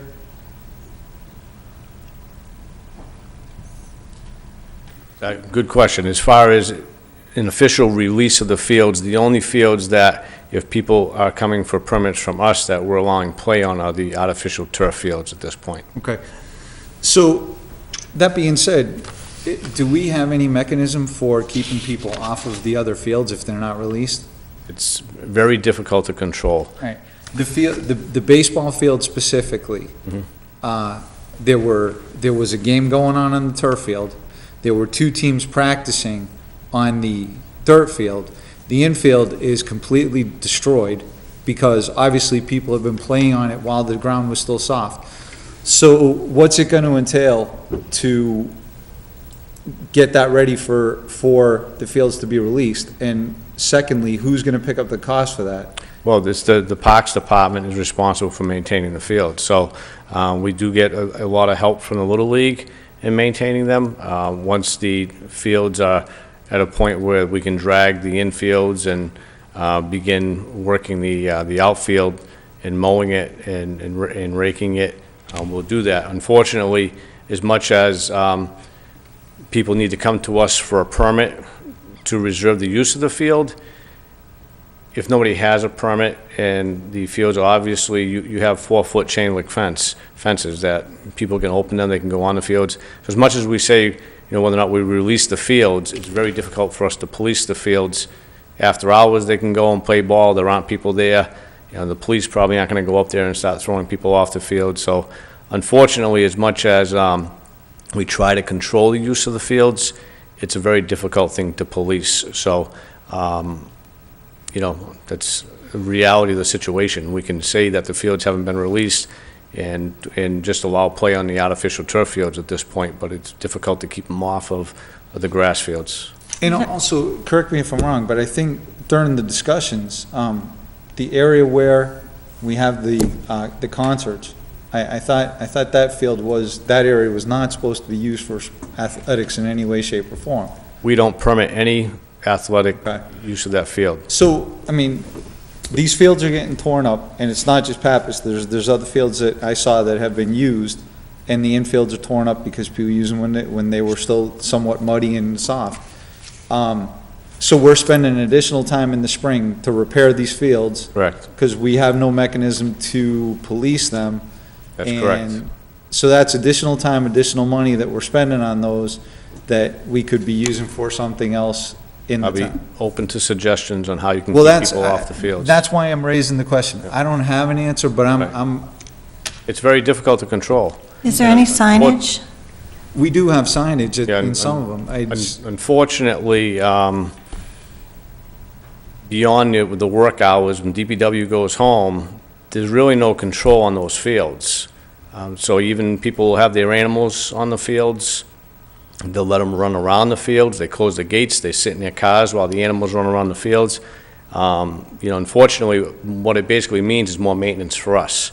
Understood. So we recognize that, we try to keep people off the fields, and then once the weather is at a point where we can go in and maintain them, we do.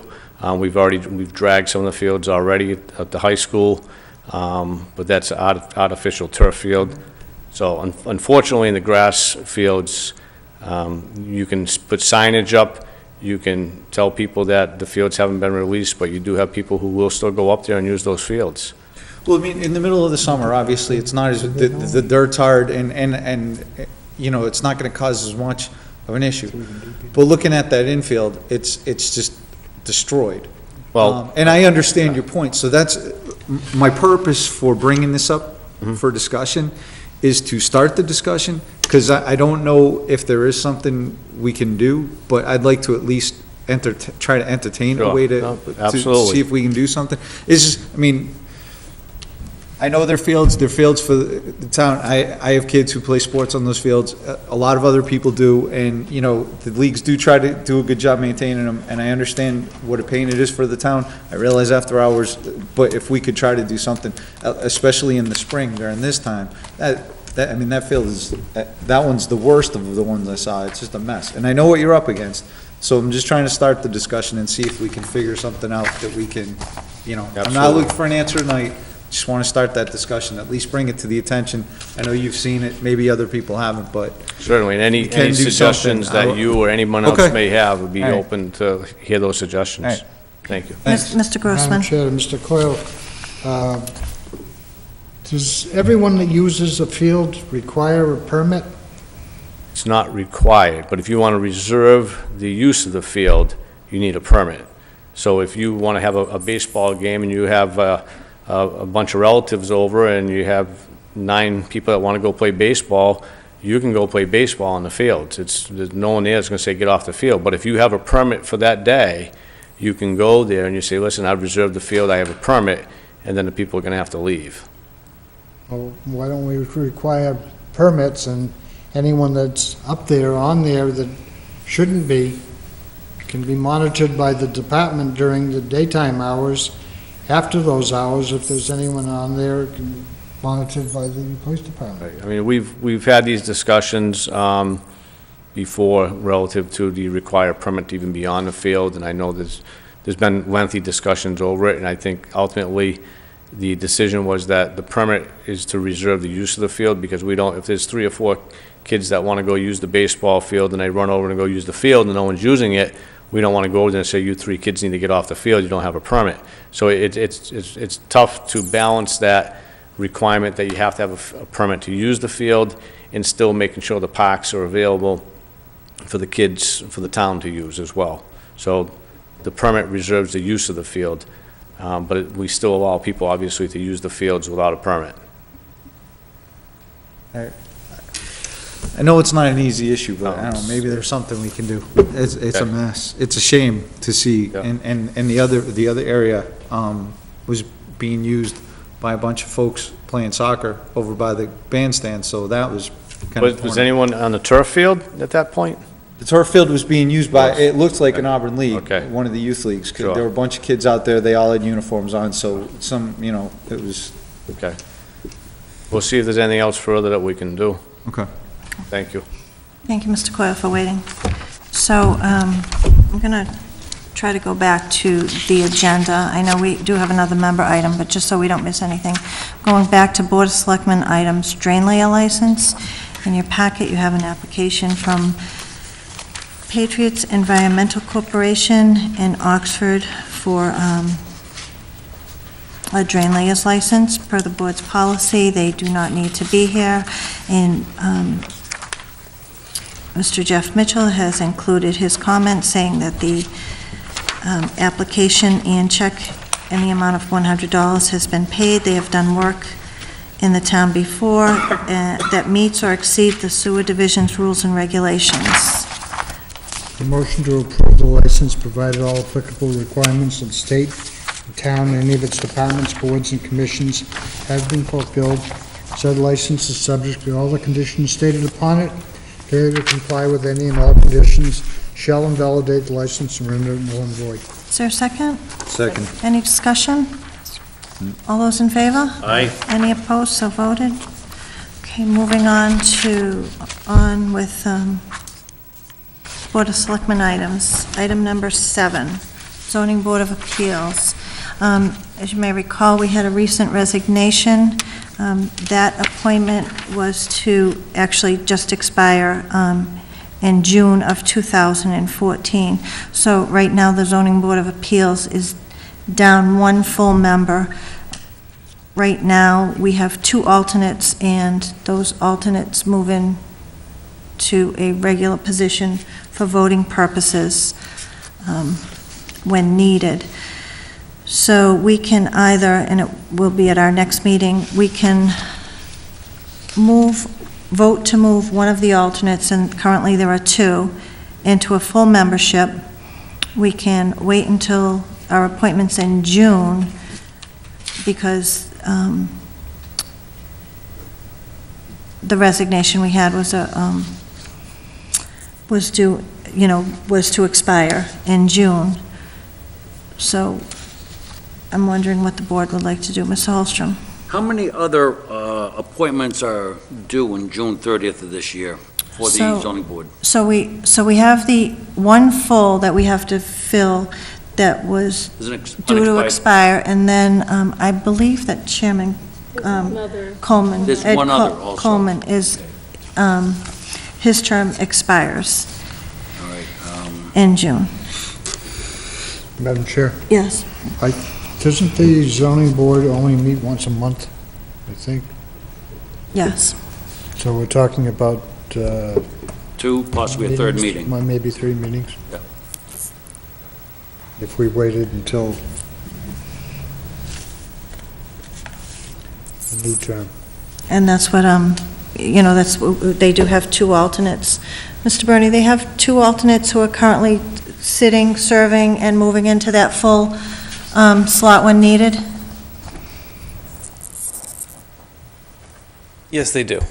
They were a full board. All 7 seats were filled when the resignation was handed in. So there's 4 full members, 2 alternates. My understanding is that the alternates have been rotating meetings, so they're both having the opportunity to vote. So I think that, again, there's no critical need. It's not as if there's only 4 sitting members. Okay, thank you. Mr. Holstrom? I'd like to see us hold that until June 30th, when we can make the appointments. And, but I think right now, I think it's important that we vote to advertise those positions and get us a little bit of a jump. We'll have a couple of months that we can post that and see if we can get... Okay, so is there a motion to hold the appointment of the one vacancy that's Till June 30th? currently till June 30th, or when we make the annual Right. appointments? I don't want to tie us into that date, Okay, yeah, but to the annual appointments, Right. reappointments. Is there a second? Second. We're under discussion? No discussion, all those in favor? Aye. Any opposed, so voted. Okay, and then is there a motion to advertise? So moved. Second. Any discussion? All those in favor? Aye. Any opposed, so voted. Okay, moving on, we have an update from the Board of Selectmen Policy Subcommittee. In your packet, the first item is the entertainment license. So, as discussed, this entertainment license is for indoor purposes only. And this is the proposal that this is an indoor license only. I mean, I can discuss the outdoor at the same time if members have questions, but the outdoor entertainment policy, it will be a completely separate policy. This is a comprehensive policy that we worked with Lieutenant Maas of the Bylaw Committee, and this is more so for someone who has an alcohol license, and it's more, and I can't even think of any that we have in town right now, but we may, someone who has full entertainment similar to a club, that we would want to make sure people were kept safe. Bands, full entertainment. So it was a recommendation of the subcommittee to adopt this entertainment license as an indoor entertainment license. Mr. Holstrom. Do have a few suggestions here. Okay. Going after the first page under general, everything seems to be in pretty good shape. I spoke with a representative of the fire department today, and under safety on section 2, Okay. as required by the Auburn Fire Chief, I think that limits us. I think that what I'd like to see... Or his designee, his or her designee? No, what I'd like to see is language in there as governed by applicable code. That opens the door to all the laws, the building codes and fire laws of the state of Massachusetts, and not restricted to one individual. Under the building code, 780 CMR, paragraph 10, they have, talks about exit locations, and under 527 CMR, paragraph 10, it's places of assembly. There is a lot of statutes, a lot of laws for the state, and I think if we can put in as governed by applicable code, that will cover us in all cases. If the law is in place, then we shouldn't have to spell it out here or have any one individual take responsibility for it other than what is under their job description. So that's the first section in Yes, under A. 2A, remove as required by the fire chief and replace that with as governed by applicable code. That's correct. Did you have something else, Mr. Yes, Holstrom? and under, the way this is drafted here, D, it's forbidden to use pyrotechnic devices or displays, and then D is after that, so maybe this was mismarked. Yeah, you're right. So the second D would be E, Okay, yep. And then E would Just be- renumber it, yep. okay? F. and E, then F, G. Is G, okay. Okay, All thank right, you. so what we would be talking about is E. The licensee shall allow members of the fire department, it was a little confusing language to me. What I'd like to see in there is, in case of fire, members of the fire department, in case of fire, the licensee shall allow members of the fire department to exercise exclusive control of the facility and to employ any and all means and apparatus for extinguishing the fire. That spells out a little bit more about what the fire department can do. As it's drafted, it's confusing and didn't make any sense it just didn't flow. So under E, can you just repeat that, please? Okay, under E, the licensee shall allow members of the fire department, or actually, before you get started, in case of fire, the licensee shall allow members of the fire department to exercise exclusive control of the facility and to employ any and all means and apparatus for extinguishing the fire. Did you have anything else? No, that's it. Okay, so Yeah. we're under the entertainment license. Mr. Holstrom has proposed 2 amendments. Mr. Simonian. Well, I actually had that same one that we were just discussing, which I guess would now be E. I would actually like to see that split into 2 separate entities. One and just have, I don't disagree with the language, but I would like to see separate language on if the fire occurs inside the facility or on the property, because it wouldn't make sense to give control of the facility to the fire department if there was just a fire outside the, on the premises, a car or something like that. If there was a fire outside, you're basically saying the fire department can come in, and it just doesn't make sense. So I just think if we put the language in that splits that out to designate where, obviously if the fire's inside, you're gonna let them in, have full control, do whatever they need to do to get the fire out. But it wouldn't make sense. This just addresses a fire. This draft is all for inside. The whole thing. So you're saying that? It's an indoor entertainment license. I know that, but if a fire breaks out on the property, Outside, there's gonna be... Are you gonna have this debate when the fire trucks show up? Well, it's No. outside, so we're not gonna, No, why wouldn't you there'll just be a policy for leave no outside, question now? because I don't it know. doesn't address it now.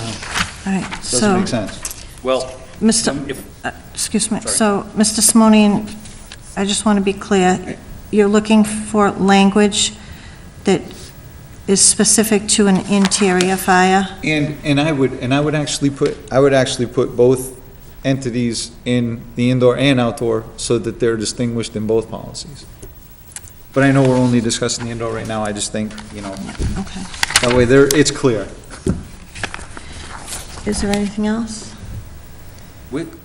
yeah, I guess we're gonna have two separate policies, one for outdoor entertainment and one for indoor entertainment. Yes. Then I think the way I've That's got, going to be, that is the subcommittee's recommendation, and I can, okay, then I think that, as I presented it earlier, in case of the fire, it'll be exclusive control of the facility, so we're talking the indoor.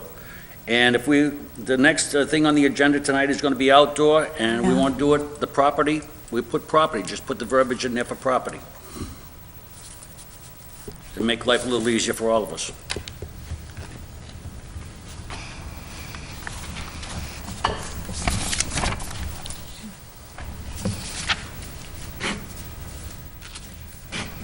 all right, we'll look at these recommendations and bring, a final draft, unless anyone has any issues with the recommendations. We'll bring a final draft to the board. So, on the outdoor entertainment policy, this the more we look at it, the more questions come out of it. We're talking about outdoor entertainment, outdoor music, bands, DJs, anything with any certain sound decibel. So at this point, we're not prepared to bring something forward. Does the entertainment license apply to just those who have a liquor license? Does it apply to those who don't have a liquor license? And we had Sheldon's come before us. They weren't requesting a one-day beer or wine license, but they were requesting an outdoor entertainment license. So I think there's still a lot of issues that need to be addressed. We're looking at times, if we were to allow outdoor entertainment, the subcommittee discussed time, maybe limiting it to a certain hour in the evening, and then having a provision in the policy that would allow the board to take a vote to extend that if it were for a special event or a need. I know right now what I can think of is the Relay for Life down at Lemansky. They actually have music, and they have the Greater Worcester Community Singers singing well after 9. So that just, the more we discuss it, the more issues come out of the discussion. So if there's anything else board members want us to look at, I know we've had, Mr. Burney wanted input, fire has wanted input, police has wanted input. So we just want to make sure that whatever we propose fits. And we're not prohibitive of special events. So does anyone have anything they want to have us to continue to look into when it comes to an outdoor entertainment policy? We will continue to work on that. Did you have something, Mr. Simonian? Well, I guess the only question I would have is, would it make sense then to go one step further, since you said so many things continue to come out of the woodwork as you have the discussion? Would it make sense to split it even further into having an outdoor entertainment policy that would cover a club or a restaurant, and then a separate outdoor entertainment policy that would address special events? Because then it might be easier to wrap your head around each individually, rather than trying to make an all-encompassing policy that fits for things that really can be very different from each other. Absolutely. So I Absolutely. guess You that could would have be an my a- only Okay. thought there, is to, and I know it makes a third policy, but might make it easier. But we also would rather have two separate policies than having an issue down the road that Makes sense. it wasn't a fair policy to everyone. So we will continue to work on that.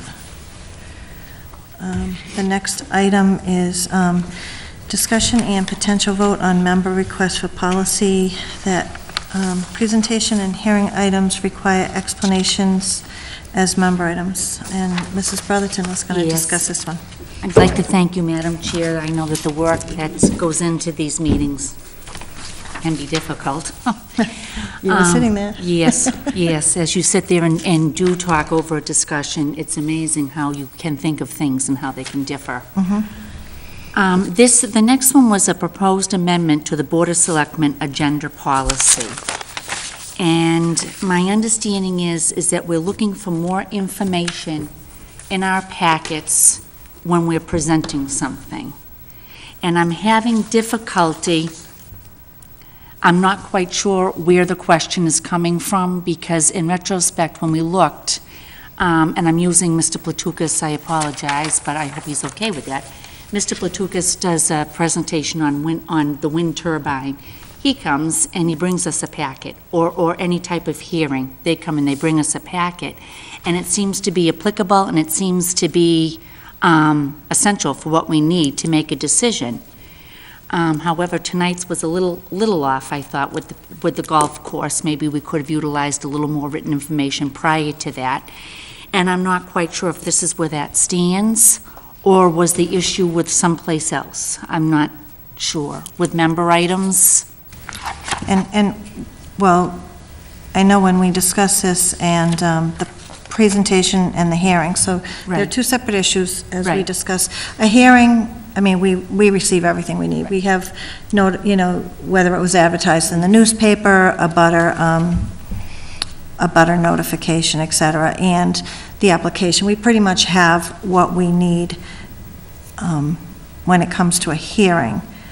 And the presentations, again, we've had what we need at the time. I mean, so we're not sure what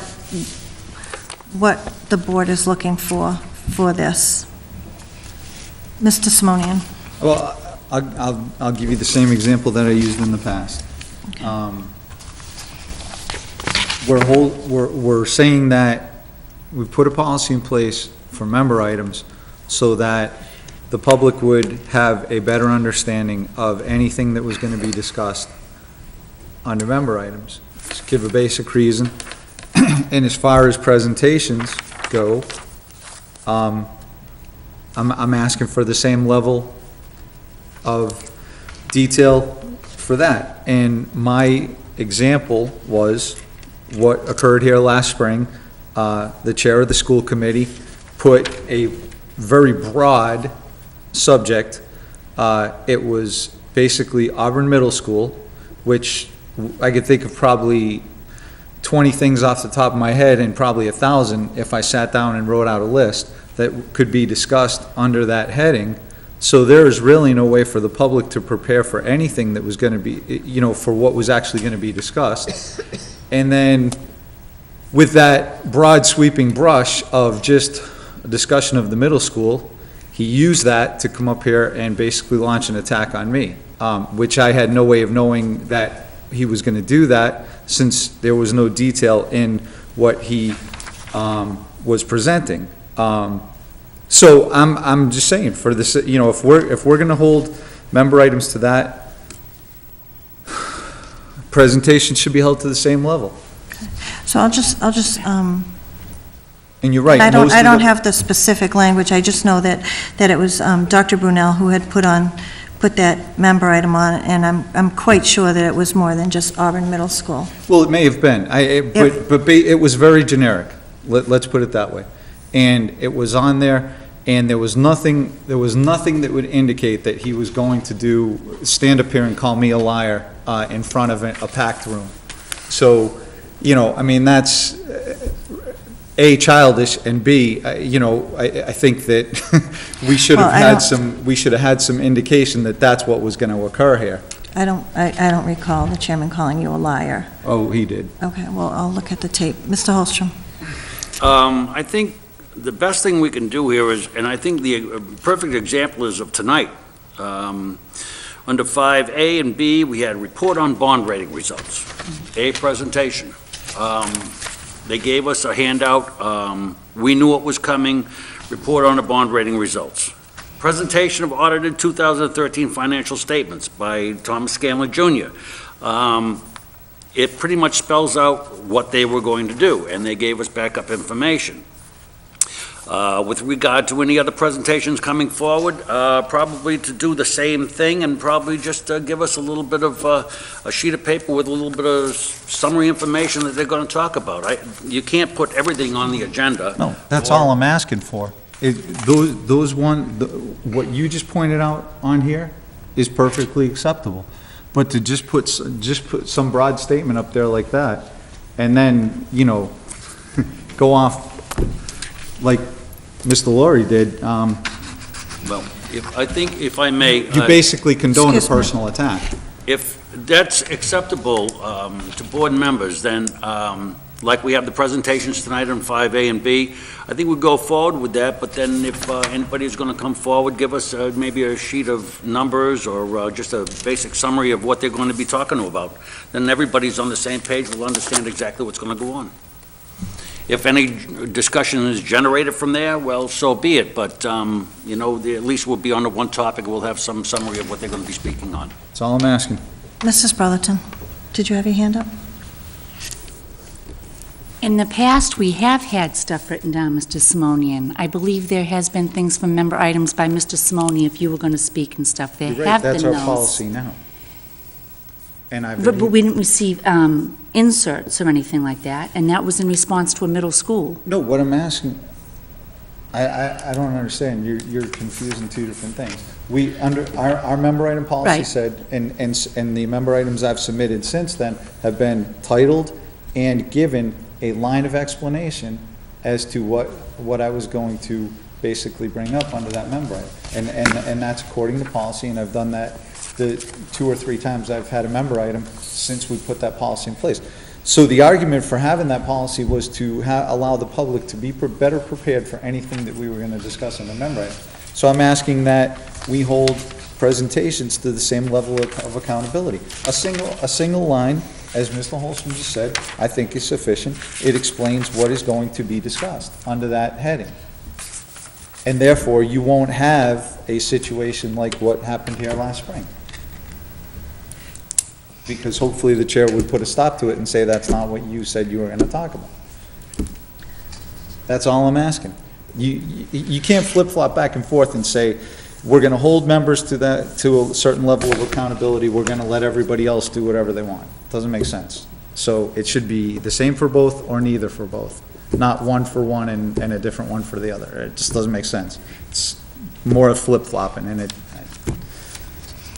Well, and I'm absolutely going to go back and look at the agenda posting and the meeting, but certainly at that time, I believe it was the middle school update vote, information on vote.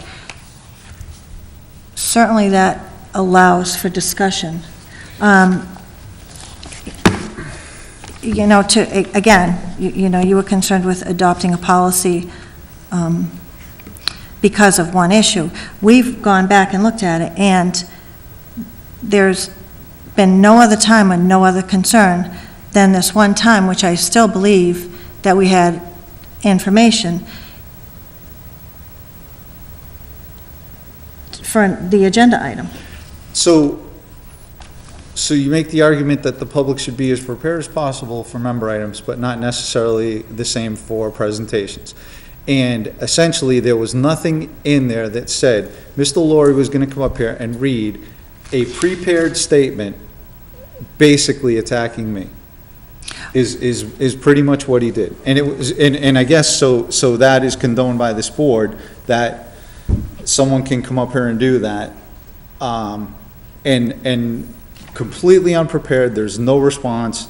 I'm sorry, but I just don't think, if what had happened back in the spring had been directed at any other member of this board, it would never have been allowed to be continued the way it was. So, again, we're flip-flopping as usual.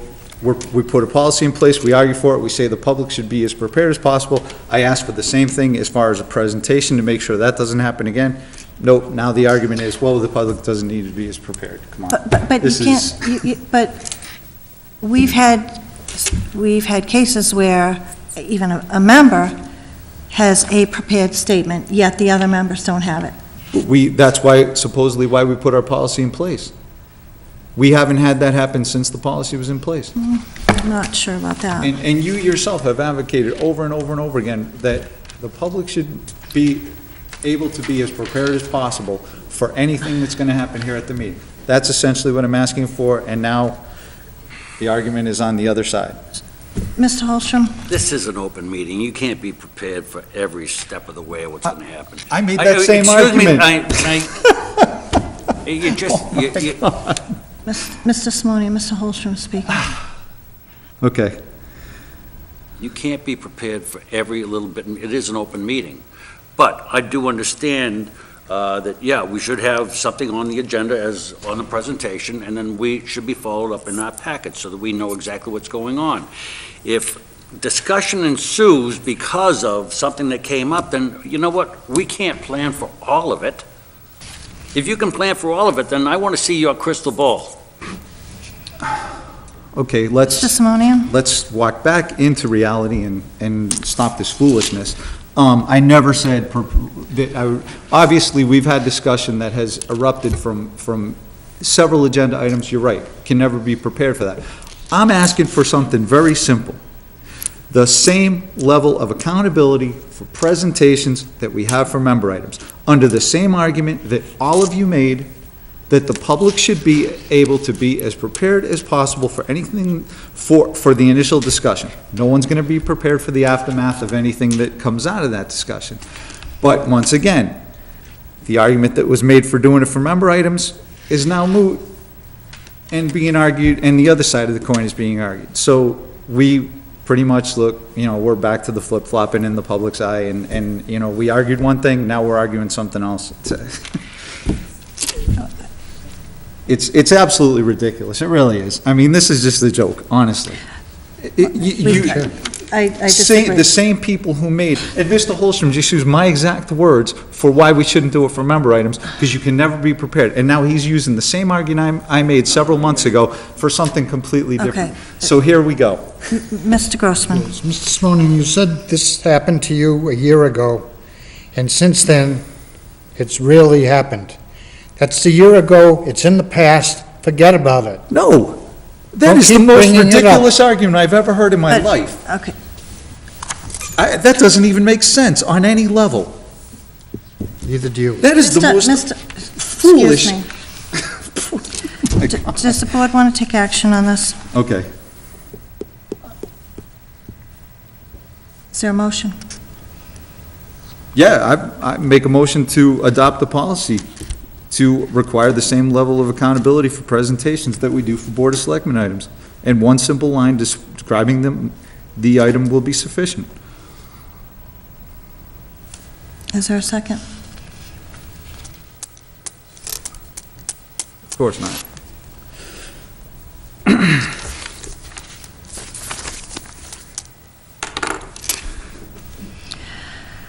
The next item, discussion and potential vote to amend the Board of Selectmen agenda policy, agenda format to move member items to follow tabled items. And that was, with the exception of tonight, actually, we were looking at the agenda, and a lot of the times the town manager will have people here who need to address an agenda item, and it just seemed that we were going through a lot of the member items which take time, and we had people sitting here, so it was just a simple recommendation that we move member items after tabled items. I don't know how. Because we have a set agenda policy, we would have to vote to amend it to move member items following tabled items. Is there any discussion, or is there a motion? Mrs. Brotherton I'd and like Mr. to make Simonian. a motion that we move. I'll take it back here.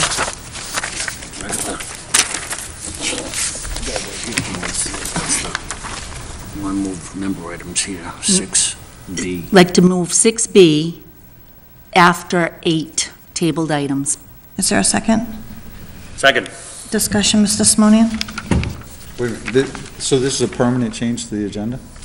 It's, yeah, because we have an agenda policy. And We have a set, what you have before us is a set policy, agenda policy. Right, so I guess I don't understand what are we trying to accomplish by moving? Because we've sat here, meeting after meeting, with people in the audience who are here for a town manager item, and they've waited until all member items. But this says we're moving tabled items ahead of, No, we're moving member items after tabled items.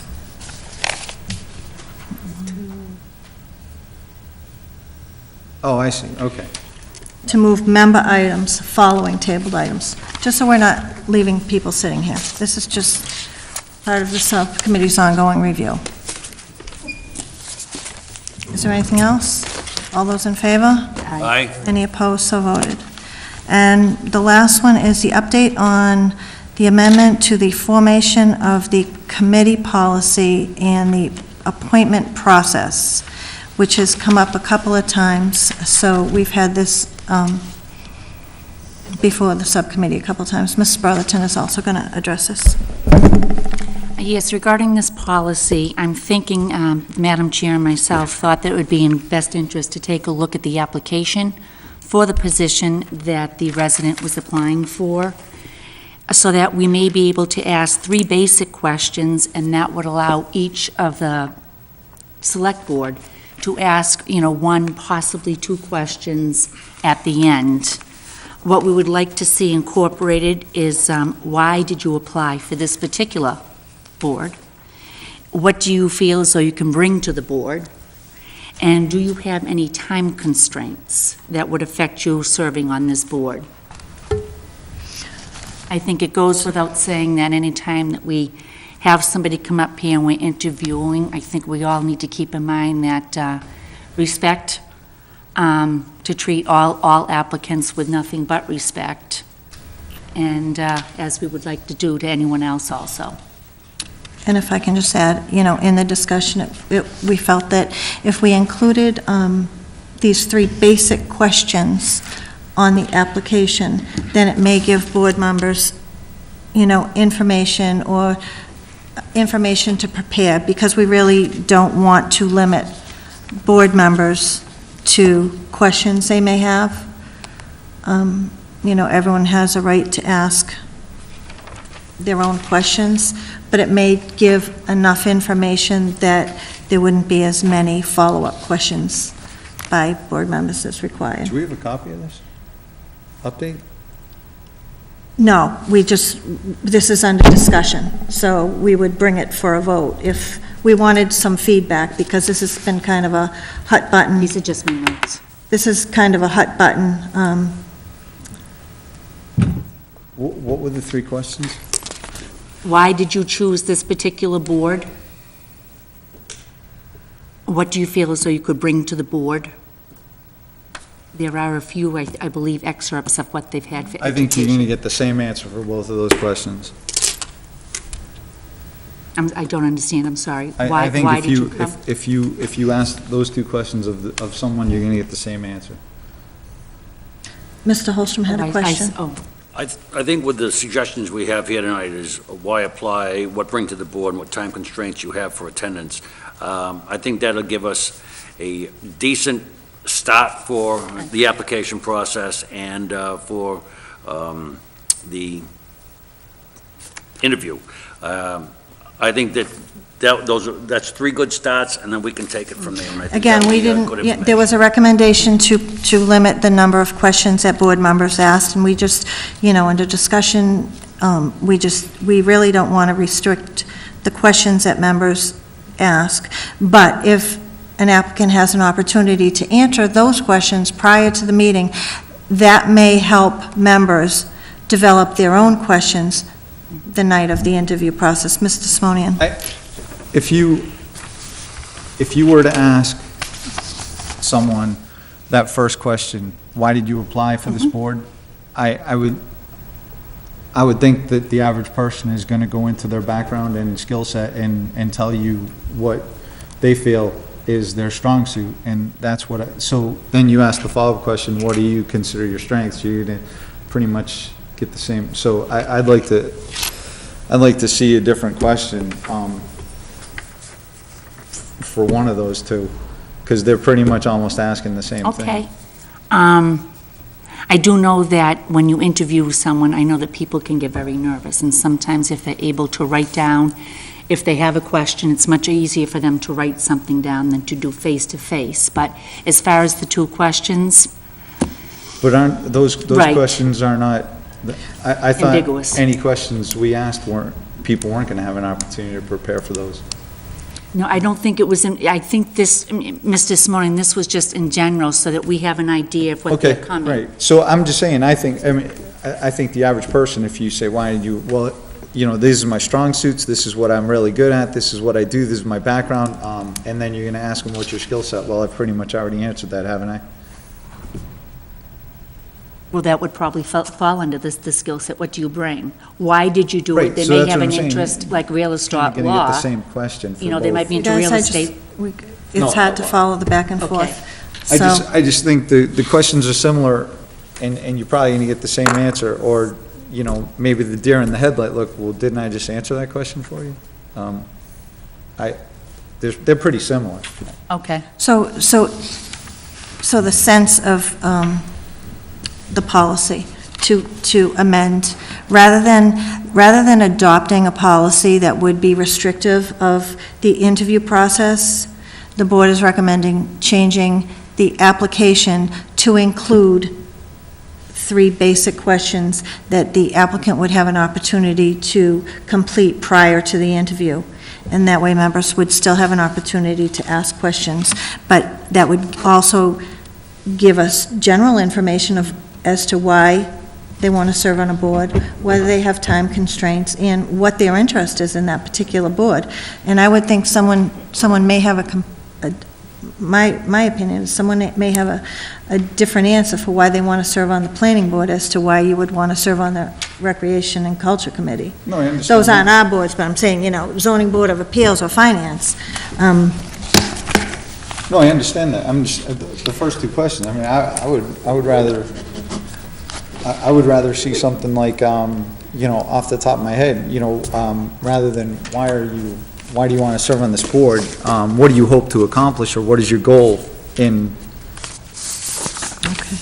So, Mr. Holstrom, this was, This was originally your request going way back after the interview process, so I, out of respect to your request, I just want to find out if this is something that you'd be willing to look at.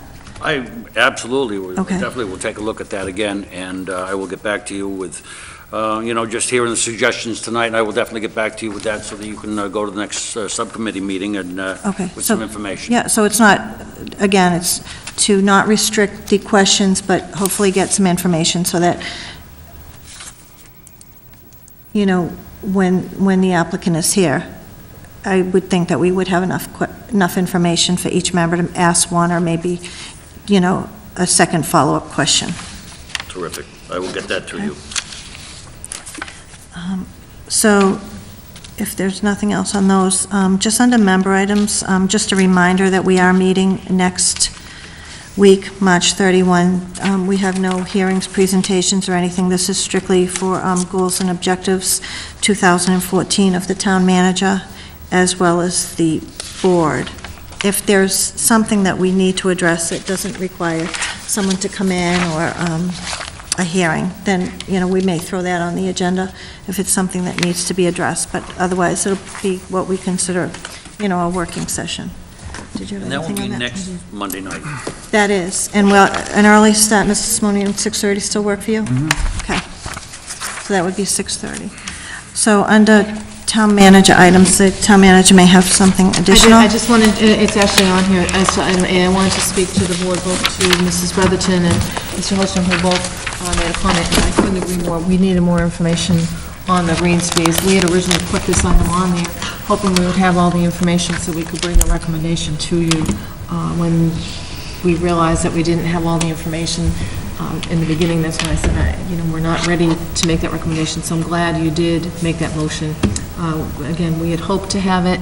The contract specifically states that the Board of Selectmen takes a recommendation from a town manager and then makes a decision, and I likewise didn't have enough information to give you a recommendation. So we will go back and look at that, not for the 31st then, because that is dedicated to the goals and objectives, but for the middle of April meeting. That should hopefully help the golf course. I know they want it done sooner, but they didn't provide the information that we needed ahead of time. So I apologize that we didn't have it, that when we put it on there, the intent was that we would have it, we didn't get it. So, Thank you. thank you. There are no tabled items. Is there any public comment?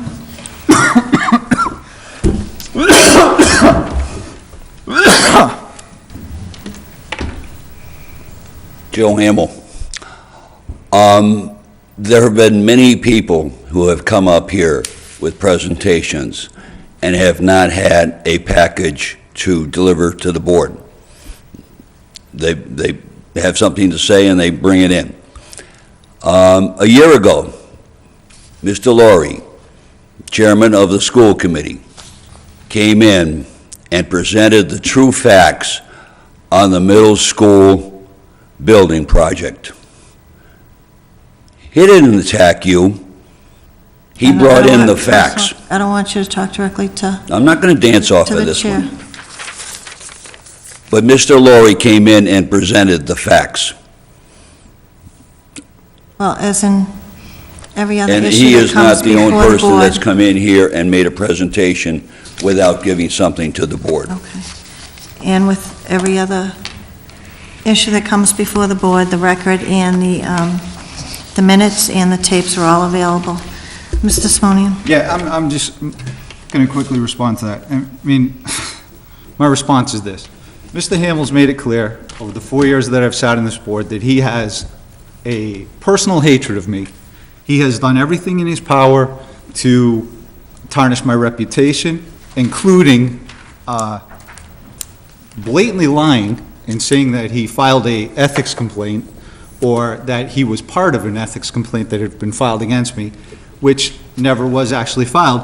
It was done, he went to he gave packets to every single We're not going to go member back and forth. of the media for no other purpose than to drag my name through the mud. He has made it clear that he just has a personal hatred of me, and he takes every opportunity that he can to take it out here. So you know what? I'm not going to respond. Point of order, This, I Madam am Chair. talking, and I'm tired of being interrupted by Mr. Holstrom.